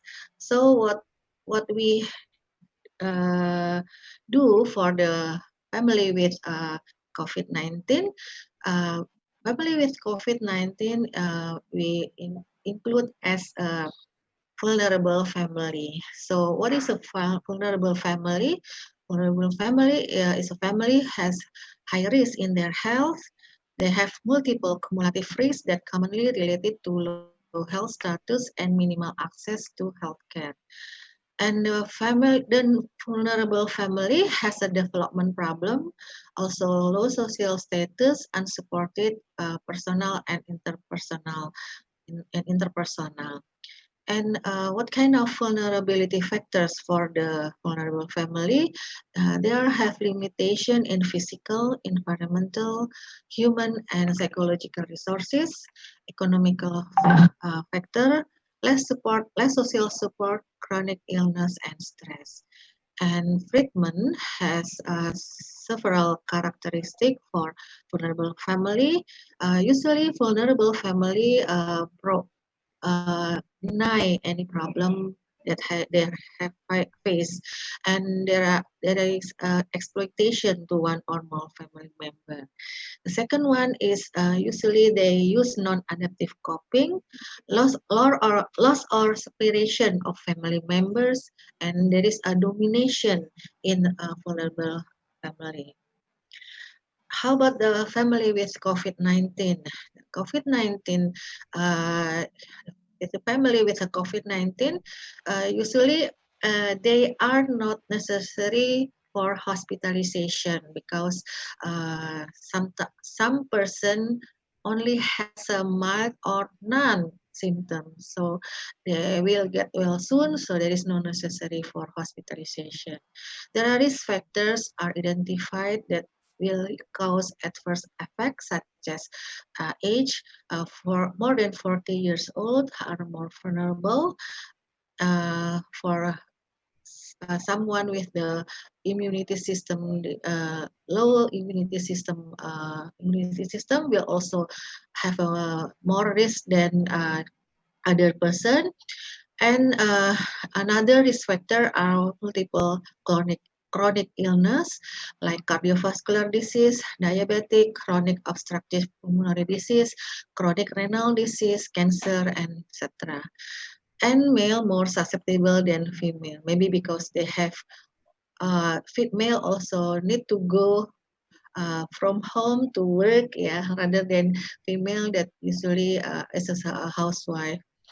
And the length of infectious period is unknown, so there is no time frame that can be referral for a patient safety. This is a profile of pandemic COVID-19 in Indonesia. There are 4,400 person are confirmed, yeah, and 22,466 are in during caring, and 19,703 are covered from the COVID-19, and unfortunately we still have 2,231 who die from the COVID-19. And this one is COVID-19 in Indonesia. We see here there are 7 provinces that have high number. First of all are Jakarta, East Java, South Sulawesi, West Java, Central Java, South Kalimantan, and South Sulawesi. South Sumatra, I mean. And because Rumah Sakit Universitas Indonesia are in Depok, we also I am also concerned with the number here that are 666 patients are confirmed have COVID-19, and there are a lot of number here, 2076 are without symptoms. So this kind of person are no need to be hospitalized, but they become a source of contagious for people surrounding and the environment. So for us at Depok, we have to concern with this number. So what is the impact of COVID-19 to the family? If we do the assessment here, we know that COVID-19 makes some changes of the family. First of all, are changes on physical, physiological, and social health. For school age family member, they usually have time to play with their peers, but now they have to stay at home, listen to her fussy mother. There is more rule than before. Yeah, so maybe become a psychological burden for school age family member here. And for the family member who get mild symptoms, maybe will get change on the physical. The second one is changes on healthy lifestyle. Maybe in the family there is no habit to do the hand hygiene regularly. They didn't wash their hand properly, and now the way to wash their hand should be in the six right what the six step right for the washing hand, and also the habit to use mask. Wearing mask also become a new habit. The third one is changes on communication and interaction pattern.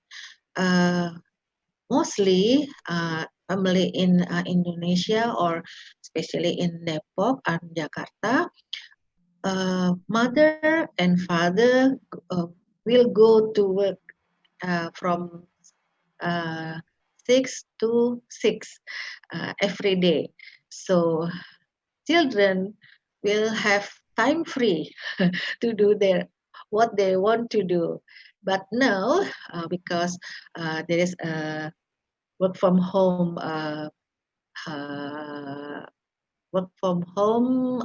regulation, mostly mother will stay at home talking to the children, and maybe this mother also have a stressor because their partner or their office partner, and also they don't have their me time, so the way of their communicate and their interaction become changed. The next change is a coping and stress pattern. Also there is a change. And the last but not least, in healthcare function.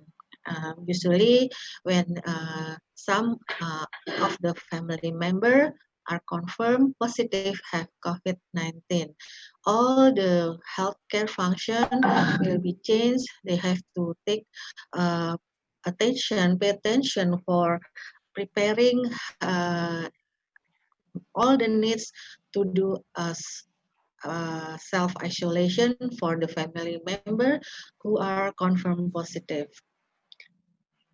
This one is the nursing roles in pandemic COVID-19. We have some roles like care provider, educator, motivator, counselor, and surveyor, as well as collaborator. As a frontliner during pandemic COVID, we have to be ready to our role as a care provider. Nurses work at all settings under physical and psychological pressure because we work using PPA, so quite hard for nurse who use the PPA, the hazmat, the mask, and wearing the face shield is quite difficult to breathe sometimes, as well as a stigma. This one is quite Indonesian nurses also face stigma from their environment or home environment or their neighbor. So some of them are asking to go from their house, and so our nurses just stay at the hospital or the puskesmas or public health nursing. The second role is become an educator. We need to provide information, and some gap here. Not all the healthcare setting are provided by good connection of internet, and not all the patient have familiar with the internet. So to provide information, sometimes we have to come to the family house or to the community, their home, to give the education. It become some constraints that we as an Indonesian nurse face. The third one is a motivator. Nurses need to be a not to be a motivator for all patient and people surrounding her or him. Nurses are needed to giving support and motivation to patient and family. And as a counselor or surveyor, we need to provide protection during pandemic for patient and family to help education session and research. For example, like this in conference, our webinar conference, we share our research, our concern, gitu. But we didn't do it face to face. And collaborator also become our important role here, because we need to work hand in hand with doctor, with pharmacists, as well as public health worker, that we need to give more raise awareness from the community about protection for the for their safety, by not having going to come to some meeting directly or face to face. And how the Indonesian nurses manage or work with the COVID-19 inpatient, we have some mechanism. We do the epidemiological survey. So a patient who do their PCR test need to fill a form of epidemiological investigation. So if the patient are confirmed positive, so they will, the community health, the public health nurse or health ministry authority will know and will come to the patient home and do the test for all the contact, the contact from the patient here. The second one is implementing healthy Indonesian through family approach program. And implementing self-isolation. And the family nursing implementation we do as a part of Perkesmas program. Perkesmas is perawatan kesehatan masyarakat or public health nursing. And if in some area already have a good management of family health nursing, so they will have some base camp in the community. So the nurse just can contact what we call as a healthcare volunteer. So with we call kader. So nurses can contact kader to have like a information, health information to share with the community about the importance of doing a routine of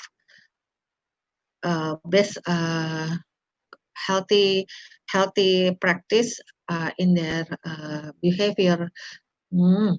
Sorry, I mean PSBH. Good practice in health. So the second one is Healthy Indonesian program with family approach. In Indonesia, we do have an assessment part or program, and now we do the intervention. From in some area, the intervention already implemented, but in some province hasn't begun with the implementation. Now I will just like a case here. Ibu Yuni, you still have yeah? 5 minutes more, Ibu. Oh yeah, okay. Yeah. About the assessment with COVID-19 patient. This one is about family database, physical, psychological, and social health problem, healthy lifestyle habit with family member, interaction and communication pattern, coping and adaptation pattern within family member, and healthcare function implementation. After this assessment, there are some nursing diagnoses that we can develop from ineffective health management, ineffective health maintenance, ineffective protection, caregiver tension, until interrupted family process. It can be traced from the family with COVID-19. And I will show the example of care plan for the family with COVID-19. The goal is optimize family function and capability to manage health care problem, increase immunity, provide coaching and support to maintain families' member health status. And the objective, we refer to 5 family tasks: understand the health problem, decide what will family do, daily health practices, environment modification, and access to health care. The second objective is mobilize resources in the community, receive health care as demand, and function optimal in maintain health life within family member. And this one for the first objective. From the nursing outcome, family knowledge about health problem and healthy behavior. For the diagnosis, ineffective family health management. And result, we expected the family will have knowledge and healthy behavior. And the nursing intervention that we plan here is health education for healthy behavior and education session for health problem. The second objective are decided family plan. So family planning about family health care provider performance, and the result health status and behavior, family function to family care. And the intervention is how to increase family support, family involvement, family presence facilitation. And the object for the third objective is caring for sick family member, and the result physical, psychological, social, and spiritual of family member. And the intervention is caregiver support and prevention of transmission. And in the third objective, I give example here what nurse can do for the family to successful self-isolation. The family support need to give support emotionally, appracial, instrumental, and informational. For the emotional support, we need to giving attention to health condition, giving motivation during self-isolation, listening and accompanying the family member. And for appraisal support, we need to involve the member who sick here to have a decision making, listen to and have discussion, and no change in routine activity. For the informational support, we have to guarantee that a family get access to COVID-19 information, treatment, and self-isolation, develop communication network to close health care facility, receive many kind media and topic of health education, and validating receive information to healthcare facility. And the instrumental support, we provide a special room with good light and ventilation, provide PPE for family member, provide health food, and hospital visit accompany. And next is a nursing care plan for objective 4 is maintain home environment. Is the outcome is health promotion behavior, how the family understand and how do the health practices increase and maintain health with the intervention guiding home environment maintenance and risk identification. And the last objective is using healthcare facilities for family health and well-being with the intervention, family involvement promotion, and involve family development. I think it's all the presentation. I thank for your attention and good day. Thank you, Bu Yuni. Yeah. Bu Yuni, thank you very much for your presentation. Ladies and gentlemen, speakers and online participants, please stay with us and participate with us because our last speaker for today will share about the COVID-19 and primary healthcare strategies in the Netherlands. Marian Oslan Haring, registered nurse, medical, Master of Science in Sociology from the University of Amsterdam. Right now, she is a lecturer in Via Hogeschool of the Netherlands. She is also a coordinator for a minor transcultural nursing and nurse youth healthcare in Amsterdam. She will explore about the current situation of COVID-19 in the Netherlands, also the proactive care plans applied during this crisis in the country, and the tips for nurses during this COVID-19 pandemic. So, Marian, the floor is yours for a 25 minutes presentation. Thank you very much, Margareta. Yeah, and thank you welcome. all.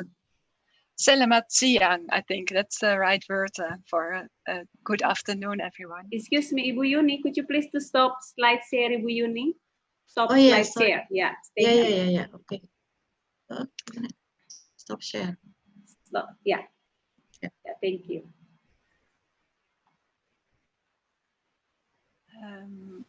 I think.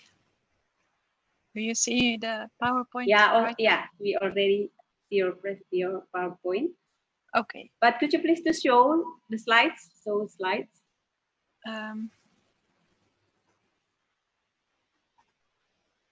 I don't. You don't see the slide right now? Yeah, we already see, but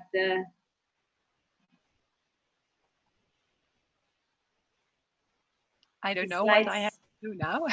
Okay, but it's okay. It's okay. You can. It's okay. Yeah. Yeah. Okay. Okay.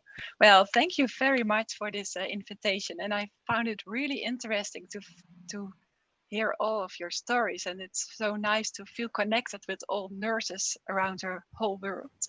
So that's really nice. Well, my name is Marian Haring. I'm a teacher in nursing at the University in Zwolle, VIA, which is in the Netherlands. And today I would like to tell you something about COVID and nursing care in the Netherlands. I'm not in the front line. I coach nursing students of our school during their internships, for example. And I will start with a general talk about COVID and the Dutch policy in the Netherlands. And thereafter, I speak about the COVID crisis in the hospitals and community care and interventions, about anxiousness, taking care of healthcare professionals, and our best practices. It's just a small part of the reality, but I hope you have get a good view of the nursing care in the Netherlands. Do you see my next slide now? Yeah. Okay. Well, on Thursday, February, the first infection with the coronavirus was a fact. And since March, half March, the Netherlands has been in an intelligent lockdown. This means that people can still go outside, but schools and childcare, restaurants, cafes are closed and people have to work at home. Last week, the schools and childcare start again. So it's really exciting what happens now in this time with the COVID crisis. On April 11, the curve hit its highest point with new cases of corona. There are currently over 6,000 deadly victims, and this amounts 35 per 100,000 persons in the Netherlands. Fortunately, there has been no overload of the healthcare system. However, doctors and nurses and other support services have to make every effort. Special corona wards appeared in hospitals, and much regular care was stopped if possible. The RIVM, that is our National Institute for Public Health, has always informed the citizens about the number of infections. They also issue all kinds of guidelines that the citizens must adhere to. For example, keeping social distance of 1.5 meters is an important measure. And it has also a major impact on our society. Certainly in the beginning, there have been regular news broadcasts informing the citizens about the measures which are taken. Every day, an update is given of the number of new infections. And now from June 1, citizens have the opportunity to be tested for COVID-19. And that's maybe a little bit late, but now they have the opportunity. So if a person have one or more symptoms of COVID, a person must stay at home, get tested and recuperate. And if a person had fever or difficulty breathing, everyone in the household must stay at home. So that are the guidelines at this moment. The National Institute for Public Health has drawn up protocols for healthcare professionals. In Italy, much attention was paid on the measures in the hospitals. In retrospect, too little attention has been paid to measures and policy in elderly homes and community care. And perhaps one of the most severe measures has been the visiting policy in elderly homes and other institutions. People who live in an institution were no longer allowed to receive visitors. This has a huge impact on the patients, and students of mine who worked in the elderly care said that people lost weight and developed depressive complaints because they get no visitors anymore.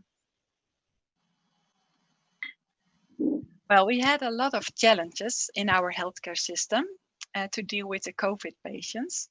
Hospital has made a great transformation. Patients were transferred to other hospitals which had more intensive care capacity. More intensive care places were also created. And there was a lack of PPE, especially in the elderly homes. Well, the corona departments were really different worlds because everyone wear personal protective equipment, but also because everything was new about this disease. An important point of attention in this was to be careful not being primarily a logistic process, but to keep humanity in mind. Because the clinical presentation of COVID is so erratic, clients can deteriorate enormously in half an hour. The patient does not really feel how sick he or she is, and that is also difficult for the family too. It's, for example, difficult to be on time to say goodbye. In this period, much has been developed. So training for nurses has been made available. Some organization made e-learnings about isolation nursing, dyspnea, and other themes that are discussed at COVID-19. And for example, also a pocket card about the clinical presentation has been designed because many healthcare workers from other departments were deployed, and it's useful to share the knowledge about the disease immediately.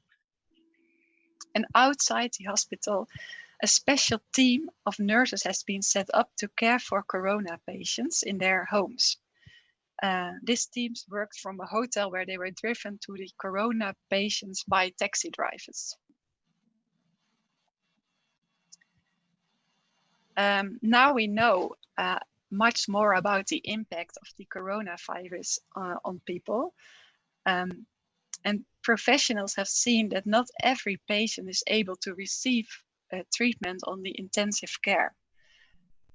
COVID-19 is an incurable disease. Not the doctor, but the body heals the sick person. So the hospital can support, but not cure. In the hospitals are researchers such as oxygen, medication, and if a patient is fit enough, he or she can be treated on the intensive care. But other resources are being cut. So there is no longer any support from home, contact with their loved ones. Therefore, proactive care planning is necessary. Clients are encouraged to already discuss healthcare possibilities with their GPs and their loved ones in case someone gets sick from COVID.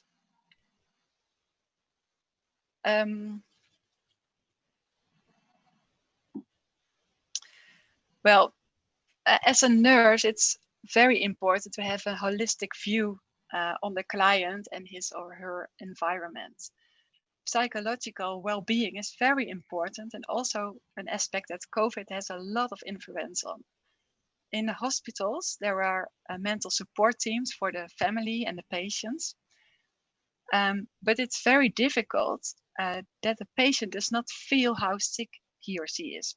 Patients report that they cannot imagine that they are dying, or patient ask if the oxygen gap can be taken off. And this clinical presentation generates unrest by the patient and also by their families.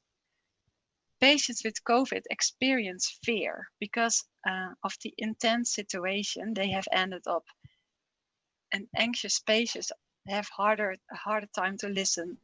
It takes time for the patient. That's very important. Questions who are important to ask are: do you feel tense of anxiousness? Do you have fears? Are you concerned? How can I support you? And also, not being allowed to receive visitors has also a huge impact of the feelings of fear. So it can also increase feelings of fear.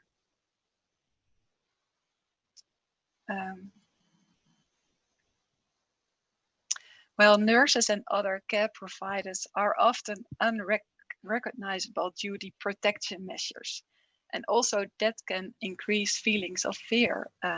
Certainly during the hectic period, many health professionals work on a department, and it's a good idea to make healthcare workers recognizable. So this can be done, for example, by placing a name sticker or even a photo of the healthcare worker on the chest. This is also useful for the healthcare workers themselves. Everyone looks the same with the PPE equipment. By using name or stickers or even photos, you can easily recognize each other. Also, notepads and cuddly bears for people who feel lonely were used. First, people laugh about the cuddle bears, but they found out it really works for people who have feelings of fear. Also, the nurses work in pairs, so there's a greater chance of personal contact with the clients and also to express the client's wishes. At the intensive care, it was much more difficult to find out as a nurse who your patient is and to have that holistic perspective on your clients. Normally, the intensive care nurses gets to know the patient through the family.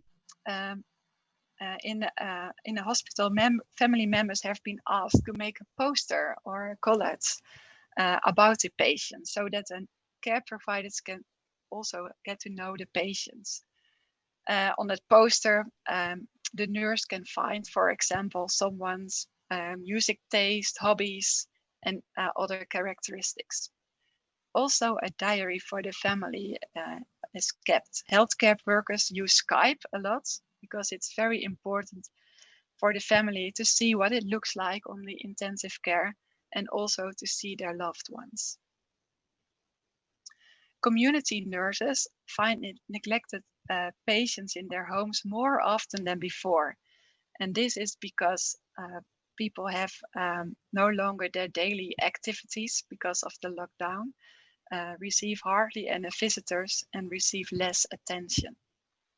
And because the informal care is also less available, the nurse's role in this is more important. So the loneliness, anxious, and COVID-19's erratic behavior make the work of a nurse extra stressful. A Dutch professional association of nurses has recently conducted research into the experience of nurses, and they found out that 96% of the nurses who were survived experienced more psychological stress since the corona crisis. Fatigue, insecurity, stress, powerlessness, restlessness, sleeplessness, and anxiety were the most common complaints.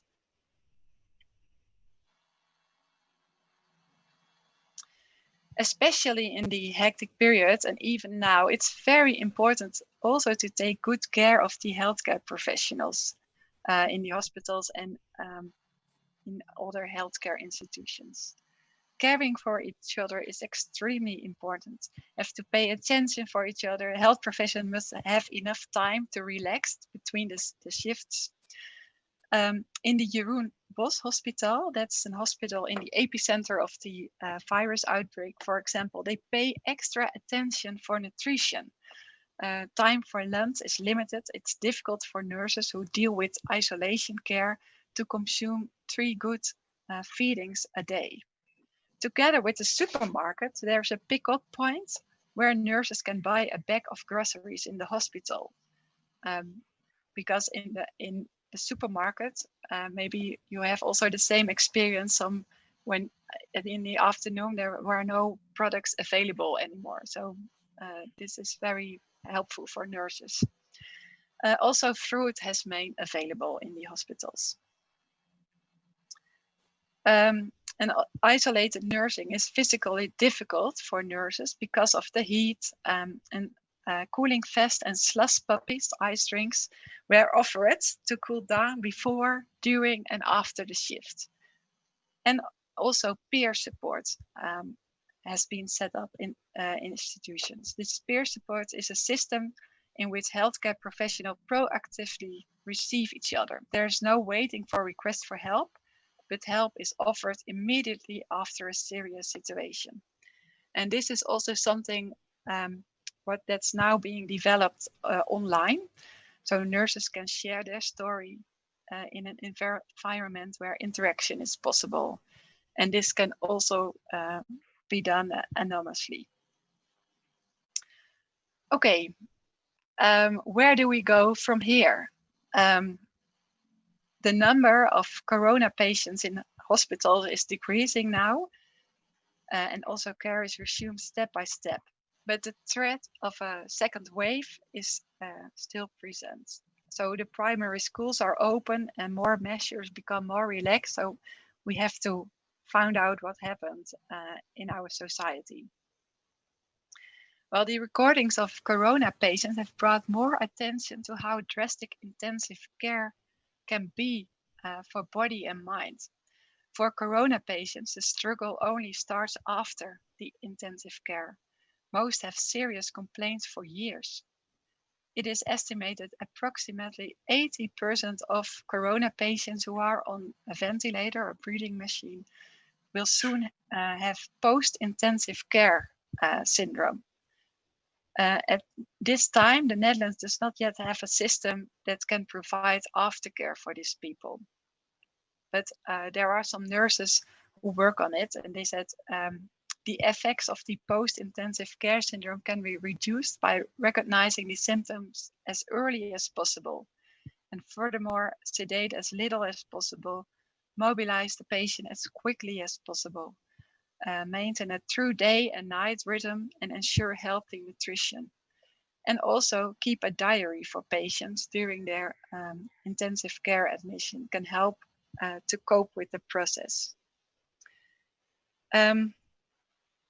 Well, although that society has generally adhered well to the measures drawn up by the government, there is also an increasing resistance from citizens against these measures.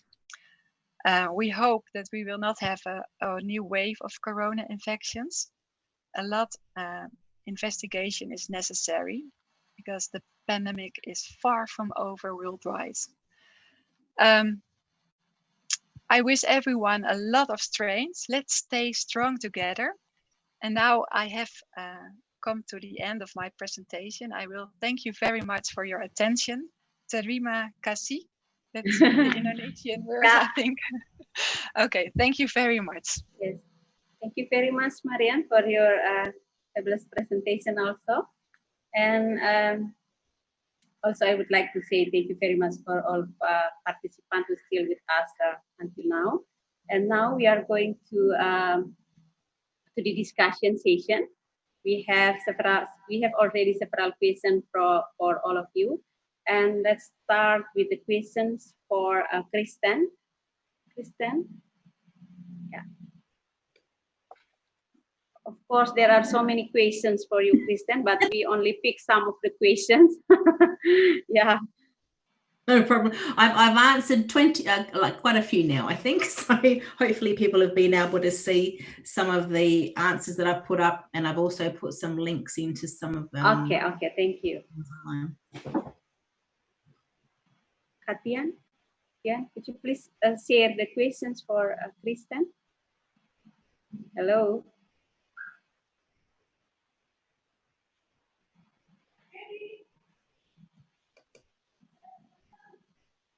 Hello. Yeah. We start with the question for Kristen. Okay.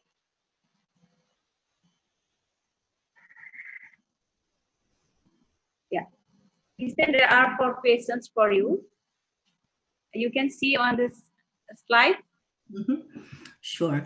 For the first one, every year Australians are really encouraged to get the influenza vaccine because the flu itself actually does have some significant ramifications, especially for vulnerable people. Here in Australia, we have quite an elderly population, and so older people are really encouraged to get the flu vaccine. Because we do have people who become hospitalised or in intensive care and die from the flu here in Australia as well. And so at a time where we have elderly people who are vulnerable from COVID-19, you're not wanting them to be impacted by flu, which then will decrease their immune system and their ability to recover from COVID-19 if they actually become infected with that. And so that's a really important thing.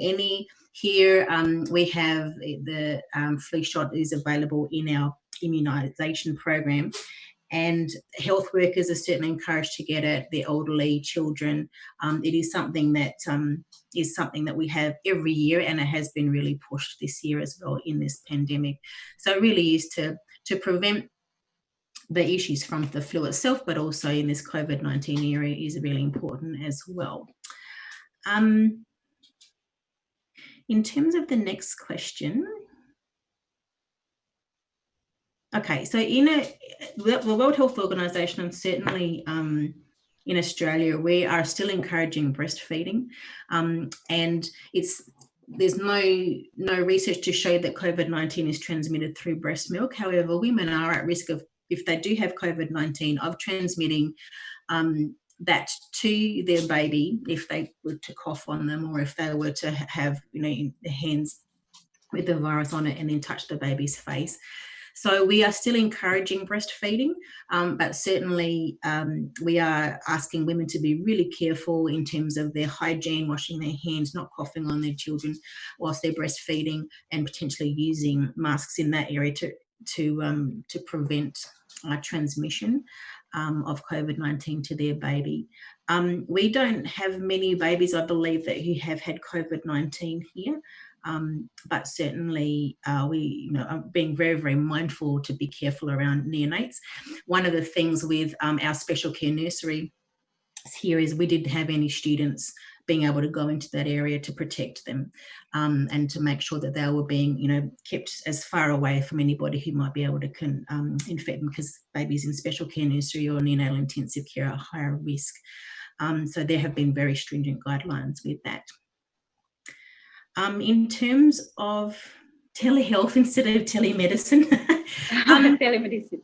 Yeah, no, that's a really good point. And telemedicine is a very commonly used term. I think when we, in Australia, and I'm not sure if in other countries if they use the word telehealth as well, but telemedicine has often been here in Australia used for medical doctors, but we have other health professionals who are using the same sort of systems who are not doctors. And so, for instance, as nurses or midwives, midwives especially, we come from a health focus, and so using the term medicine rather than health is something that we want to try and keep away from. So in terms of using telehealth, there are lots of different systems in place. Sometimes a lot of midwives will actually maybe use Skype, maybe use Zoom or other things that are available. They have actually other systems, conference systems that are set up. And a lot of the time they'll just get on the telephone and either FaceTime or have a chat over the phone with somebody, especially if it is a longer discussion that they're having. So there is a really large scope for using telehealth. And as I was saying before, in Australia, we have a lot of rural and remote women and families. We've got people who are out on cattle stations who are 500 kilometres away from their neighbour. So there's lots of systems that are being put in place. We do need to get a better NBN internet system in Australia. We're a little bit behind in regards to that, but certainly there's a lot of scope to use that and use it really well. In terms of the Zanao, oops, I can't quite see the picture. I've sent there a specific link about the drug regime, because there have been a whole bunch of things that have come out about what medications can be used to treat COVID-19. The latest one that I replied to somebody else about was the use of dexamethasone. There's been a trial that's come out to look at the anti-inflammatory properties of that in reducing the amount of people who need to be intubated and have respiratory support. That's just literally come out, and that certainly hasn't been approved by the government yet. So I've actually sent a link to and I can put it on the main chat room about the government's response to that study, that it looks exciting and it's a possibility, but it's not been approved. So there's the majority of people who are admitted into hospital would actually be symptomatically treated, and so we're not using a lot of the drugs necessarily that have been out there, that there's no standard treatment that's been approved, because there's still lots of research happening and nothing's been proven as being the thing that is the treatment for COVID-19. So watch that space. There's lots of research happening, and I don't know if anybody else from whether Maria or Marianne has something that's come out in their respective country, but it's a tricky one. And I'll put that link. There actually is a website on the Australian government about what drugs have been thought of and maybe being trialled, but aren't actually the gold standard of this is what we would use and it's a quick fix. There's nothing available that's going to going to be the magical treatment.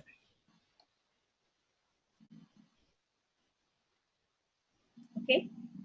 Yeah, I think. Then And one thing, just to, there was a question I think related to that, is that is there a standard treatment from national level? The Australian government, they will, if something comes up, they probably will send out a recommendation, but each state has their own health department that then comes up with their own guidelines that link back into the national government and health department.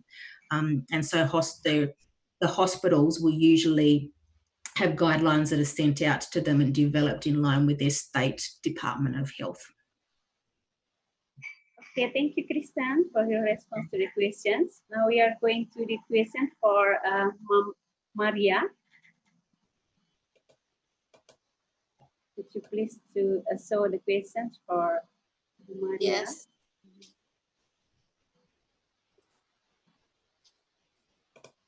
Hello, yeah.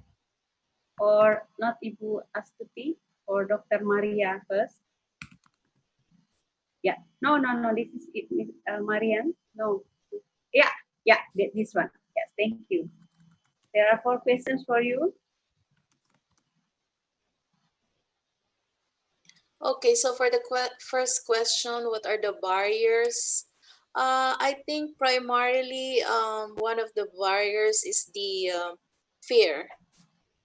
Okay, so because home health nurses or professionals might, you know, we felt worried also of going to patients' houses or homes or facilities because we are afraid that we might uh,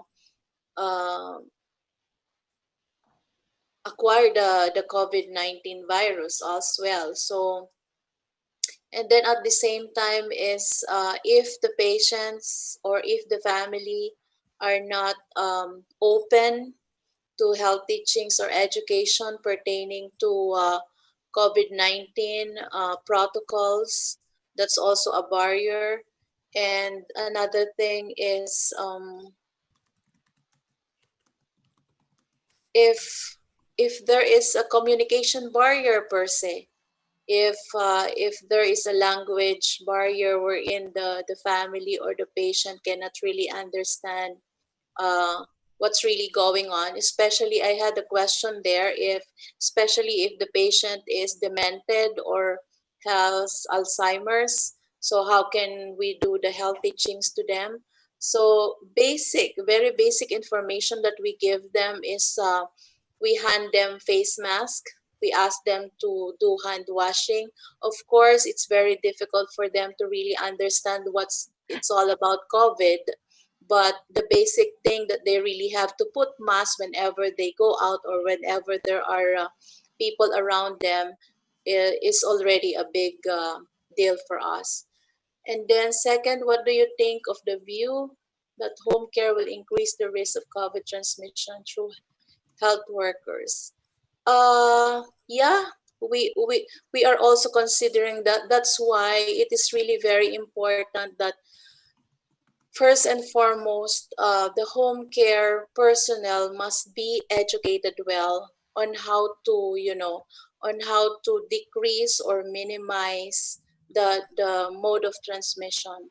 So the proper use of PPEs and the strict implementation of the protocols and guidelines when you are going to patients' bedside or to their homes is really very crucial.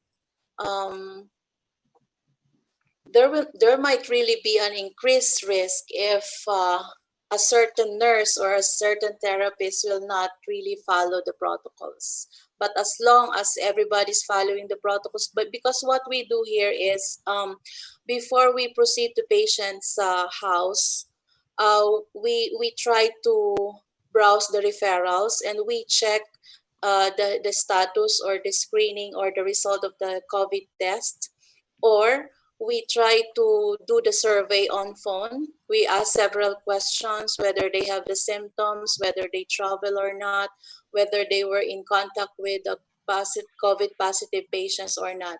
So we do those initial screening even before going to patients' houses. And then next is how to handle the psychology of the people in pandemic COVID-19, because they feel scary and worry, also fear. How about the government's action with this situation? About the psycho, because you know really the anxiety disorders, the depression really increase during this time of pandemic.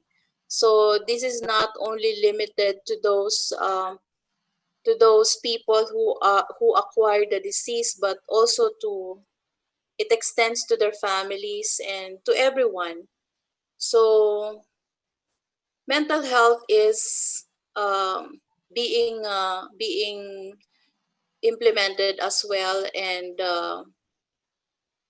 it's also again part of the education, the health teaching to these people, because sometimes their worries, their anxiety is present because of they don't know something about the COVID-19. But if they will be educated well on how to protect themselves and how to protect others as well, so we try to lessen those anxiety. And then what's allow me to ask a question. In your activities community, have you ever feel afraid? Yes. Yes. Especially during the first few days. And honestly, I want to tell you, when the governor of the state of Michigan issued or mandated or implemented the lockdown, I felt so afraid. I felt so worried, and I did not report to work I filed a leave of absence for almost a week because of that fear. Because I'm afraid for myself, I'm afraid for my children, and I'm afraid for, you know, I have these patients who are already 99 years old, and most of them are on their 90s. You know what I'm afraid of is I might be a courier, and I might transfer to them the virus. And that's my fear, because I don't want to compromise the health of my patients. They reach 99, they reach 98, and then all of a sudden, Maria will just go in there and then give them the worst, the nightmare. So that's my fear initially, but later on I was able to conquer that. I was able to I read a lot about COVID.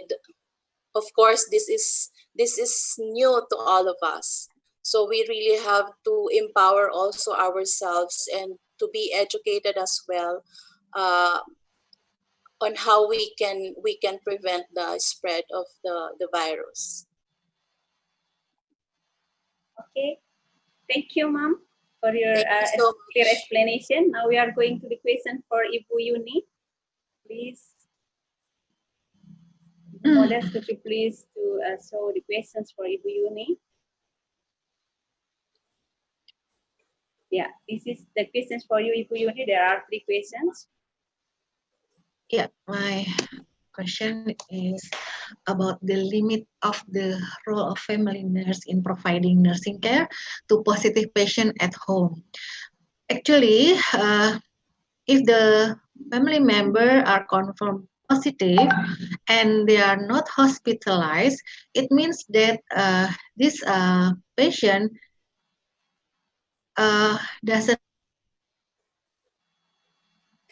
have symptoms or COVID-19 symptoms.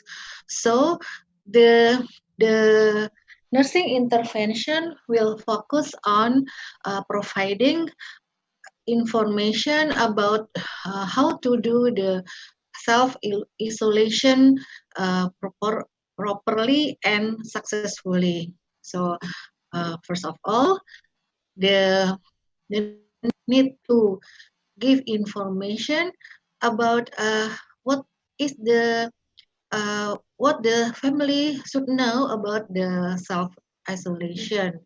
What will be happen if the family member doesn't want to be self-isolation. What kind of environment or what kind of room are needed? Room is needed with for the family member who confirm positive, and how the roles of the another family member to providing health needs for the family member who confirm positive. And so I think there will no limits for the family nurse doing their role. Just call them by phone, yeah, or ask the healthcare volunteer or a cadre to come to their house with we equip the cadre with the health education leaflet, yeah, or booklet, so the cadre can read the booklet. And if the patient or the family have a handphone, we can do video conference or video call with the handphone, so the patient or the family can talk directly to the nurse. And the second one, what are the indicators for terminating family nursing care for COVID-19 at home? The indicators, of course, the result of PCR or swab.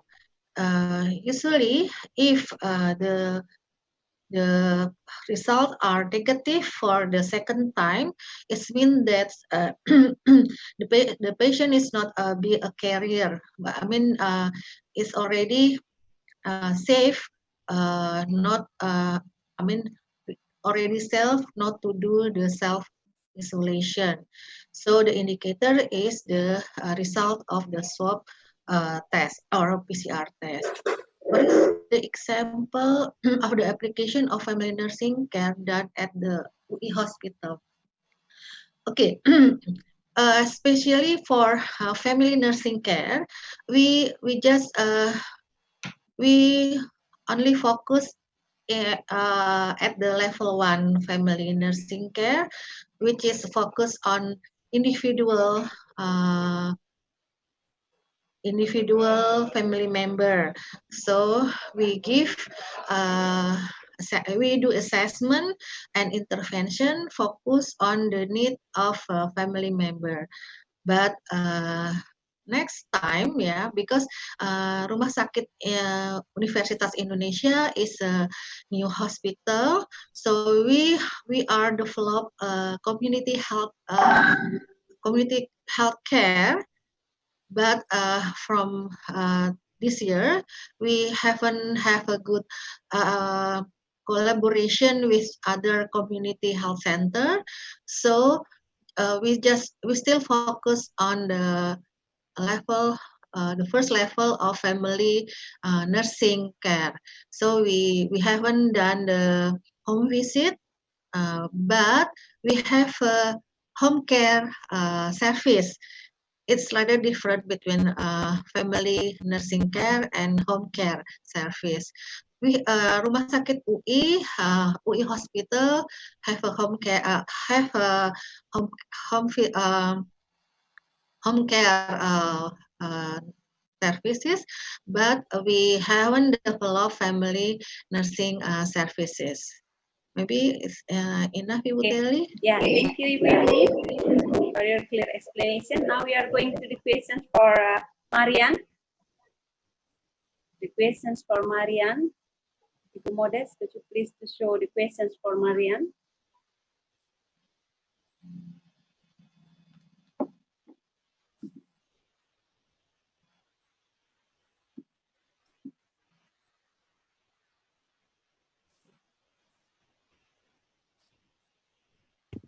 Yeah, I'm sorry, Marian, maybe because of the connection, cannot, but I will read the question for you. The first question is,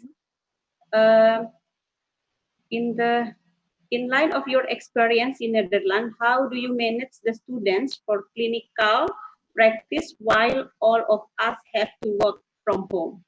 Mhm.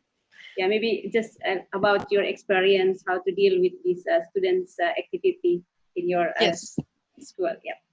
Yes. Well, our students who have an internship, so they're clinical practical, they still do that in the hospitals and elderly homes, but they cannot go to school or other activities. So most students can continue their practice, and they are supervised by a nurse on the ward. And as a teacher, I keep contact digital. So also the assignments, we do it digital. Yeah. I hope is that an answer to the question? Yeah, I think. And the second question, you see on the screen, you already see on the screen? What are the conditions? That's what are the conditions of work safely for nurses in the Netherlands? Are many nurses exposed to corona infections at work? And what is the government policy regarding this matter? Well, I think this is something that is really a discussion in the Netherlands, because there were not enough tests available in the beginning. So nurses in hospitals can get a test when they feel ill, but not in the elderly home. So that was a problem. But at this moment, for all nurses are tests available. So if people get ill, they can test themselves. I don't know how many nurses were infected at work. I have no numbers of that. And I think the government is working on it. They write policy for, they started writing policy for nurses in hospitals, and now also for nurses in elderly homes and other institutions. And then I will answer the third question. Yeah, the third question. What are the conditions? Yeah, that's what are the conditions of home care in the Netherlands related to restrictions on home visits? Do nurses still make home visits? Yes, nurses make still the home visits. Normally, and that is for our student more difficult, because one nurse can visit the patient. So when our students wants to come with a nurse, that was not possible. So students who work in the community care, they have to stop their clinical part. But nurses do still visit patients, and there are also protocols available for what if a patient is ill, what kind of PPE does a nurse need. So the government make all that kind of protocols for the nurses. So I think in the care, and now I see it's become more normal. So people are not that afraid anymore to get ill, but they have to still be aware that it can happen, of course. But it's more relaxed now than it was before. Yeah. Thank you, Marian. And now we are going to the questions for Pak Lon. Questions for Pak Lon. Pak Lon, if you already have the questions, just continue to answer the questions. We are not going to wait for the slide. If you already have, just please answer the question. Yep. Okay. Thank you so much for the question. I try to answer the first question. I think the main thing we have to remember is community empowerment. In the era of COVID, we have to work together. PHC also have their limitation. And the most important thing to strengthen them is to stop the spreading of the disease. We as the community have to adhere with the COVID-19 protocol. Thus, we could have the medical workers not only in the PHC but also in hospital. And the second question, for the second question, we could not be tired to give health education. I think we could not be tired to give health education. Every time, everywhere, we give education for the people. And the third question, I think we have to modify something to have running water, like what we do in Kupang and some area. We use the modified container so we could have running water. I think enough, Ibu Okay. Moderator. Yes, thank you, Pak Lon. And again, I would like to say thank you very much for all of your clear explanation, also deep discussion. Of course, we draw so many take-home messages, especially excellent strategies to maintain the public health services during this COVID-19 pandemic. Before I close, I would like to highlight the key message from your presentation.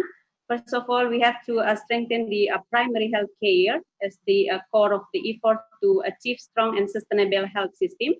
The second one is COVID-19 crisis and the realization of it, including individuals, communities, are the key in the control of its spread. And also, this is like a reminder for us that primary health care is very basic needs for all of us today to combat the COVID-19 pandemic. And also the third one is consistent public health messaging and continuing essential services during this crisis, such as routine immunization to provide disease protection.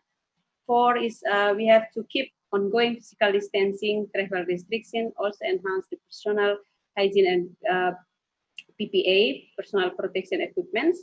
And number 5 is vulnerable groups should be prioritized, such as children, pregnant women, and also the elderly people. The 6 is infection prevention and control precaution for staff and also the vulnerable groups. 8, develop clear protocols and guidelines for health emergencies for the future health challenges. I think this is very important. We have to be more prepared for the health emergencies in the future.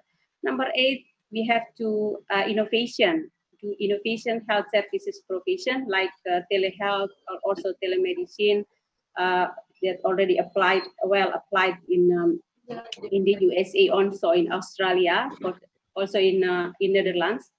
And for the virtual care, consultation, mental health care, and local lactation support. Number 9 is improve communication, also collaboration between all agencies. Now we are coming to the new situation that we are not going to solve the health problems but by ourselves, but we have to work in together with other agencies, both the government, also the non-government organization. And the last one is we have to conduct research in order to lead the government to make the excellent or good policy based on the problems or data from the community. That's all I think. And before I close, I will give you 2 minutes for each of you to give your closing statement, starting from you, Kristen. Kristen, are you still there? Kristen, closing statement for 2 minutes, Kristen. Surely. Look, I just would encourage everybody to stay safe and to really be able to provide any of your experiences or your concerns with your leaders, with your health directors, ministries of health, etc. Because being on the front line, as many of you are, or those of you working in education, the information that you can provide to be able to inform guidelines, to inform processes and policies moving forward is so essential. Often decisions are made at such high levels, but unless they're getting information from the front line of people who are really experiencing the impact of COVID-19 and are able to convey the impact on health service provision, on health workers, on our beneficiaries, those policies might not actually be written in a way that's going to be beneficial. So make sure that you have a voice, and nurses and midwives really have a great capacity and a great knowledge and experience to be able to be a really, really important voice in those decisions. So stay safe, everybody, and it's been an absolute pleasure to hear so many experiences and stories. and to have some great questions asked. So really a pleasure. Thank you. Thank you, Kristen. Now, Dr. Maria, Yeah, hi. your closing statement. Yeah. Yes. First of all, I would like to thank everyone, especially the organizers, for this opportunity to share with you the perspective of a frontliner who's fighting for COVID. So every day is really a challenge. So for the community nurses out there, I'm still encouraging you to, we have to face this. This is the reality, and we really have to embrace the new normal. And the only thing that we can really have to do is educate ourselves continuously as nurses, and we really have to keep safe and keep our patients safe as well. Thank you so much. Thank you. Now, Marian. Marian, are you there? Oh, yeah. Marian, your closing statements. Well, I think it was really nice and inspiring to listen to all of you and to be all together as a nurse. I think we can do a lot, and keep courage, use and share your knowledge, and let's stay strong together. Thank you. Now, Ibu Yuni, your closing statement. Yeah. First of all, I'd like to thank to the committee, for inviting me as a speaker, and this seminar give me a new strength, to give me a motivation and a new spirit, and for all nurses in Indonesia and all the world. Safety first for yourself and your family. Always be care for other, and especially for the patient. And don't forget to keep in touch with all our friends in Indonesia and all the world, because if we do everything only with ourselves, we will become weak. But if we do together, we become strong. Nurses should have a strong voice and coordination. Thank you. Thank you, Ibu Yuni. Now, Pak Lon, your closing statement. Okay. Thank you very much, Ibu Teli. Thank you very much for all of amazing speakers and all of participants. According to me, health workers in PHC are now being the first line of defense against COVID-19. They need support from others. They also need competent human resources, infrastructure, communication, commitment, and clarity, regulation, and fund. The most important thing is they need support from community too. I wish that my work will be used for all of us, especially colleagues who work in primary healthcare. Thank you, Ibu Teli. Thank you, Pak Lon. And I would like to say thank you very much. This is the end of our webinar. As the moderator and on behalf of Health Polytechnic Kupang, I would like again to express our appreciation for Pak Lon, Kristen, Ibu Maria, Ibu Yuni, and also Marian for your excellent presentation, and also all take-home messages for all of us today. I strongly believe that this information will encourage us to provide better health services for individual, for family, and also for communities. So, and also I would like to say thank you very much for all of participants who are still with us. Thank you for your attention and also for your patience. And again, thank you very much. Back to you, Ibu Vivi. Thank you so much, Mrs. Teli, for being a great moderator this afternoon. And thank you for your amazing speakers, for our amazing speakers, for giving out all of us very informative and interesting presentation. Ladies and gentlemen, I would like to remind all of you to fill the evaluation form on the link that's on your screen, and also already share on YouTube and Zoom. Okay, before we going to the end of the webinar, I would like to please the Director of Health Poltekkes Kupang for giving the closing remarks. Dr. RH Christina SKM MKes, the time is yours. Halo, Ibu Dr. Christina. Yeah, hello. Please, the time is yours. Okay, thank you. Ya, Assalamualaikum warahmatullahi wabarakatuh. Salam. Om Swastiastu, Namo Buddhaya, salam kebajikan. Yeah. Hello everybody, good afternoon. It is great to know that you all still stay tuned to this webinar until now. I hope all of you enjoy and get the benefit from this webinar. Every journey has its end and every path does stop somewhere. Now we come to closing ceremony. Before we close the webinar this afternoon, I, as the director of the Kupang Health Ministry of Health Polytechnic, would like to express my highest appreciation and gratitude to all the speakers. The one, Dr. Astuti Yuni Nursasi, SKP MN. Thank you so much.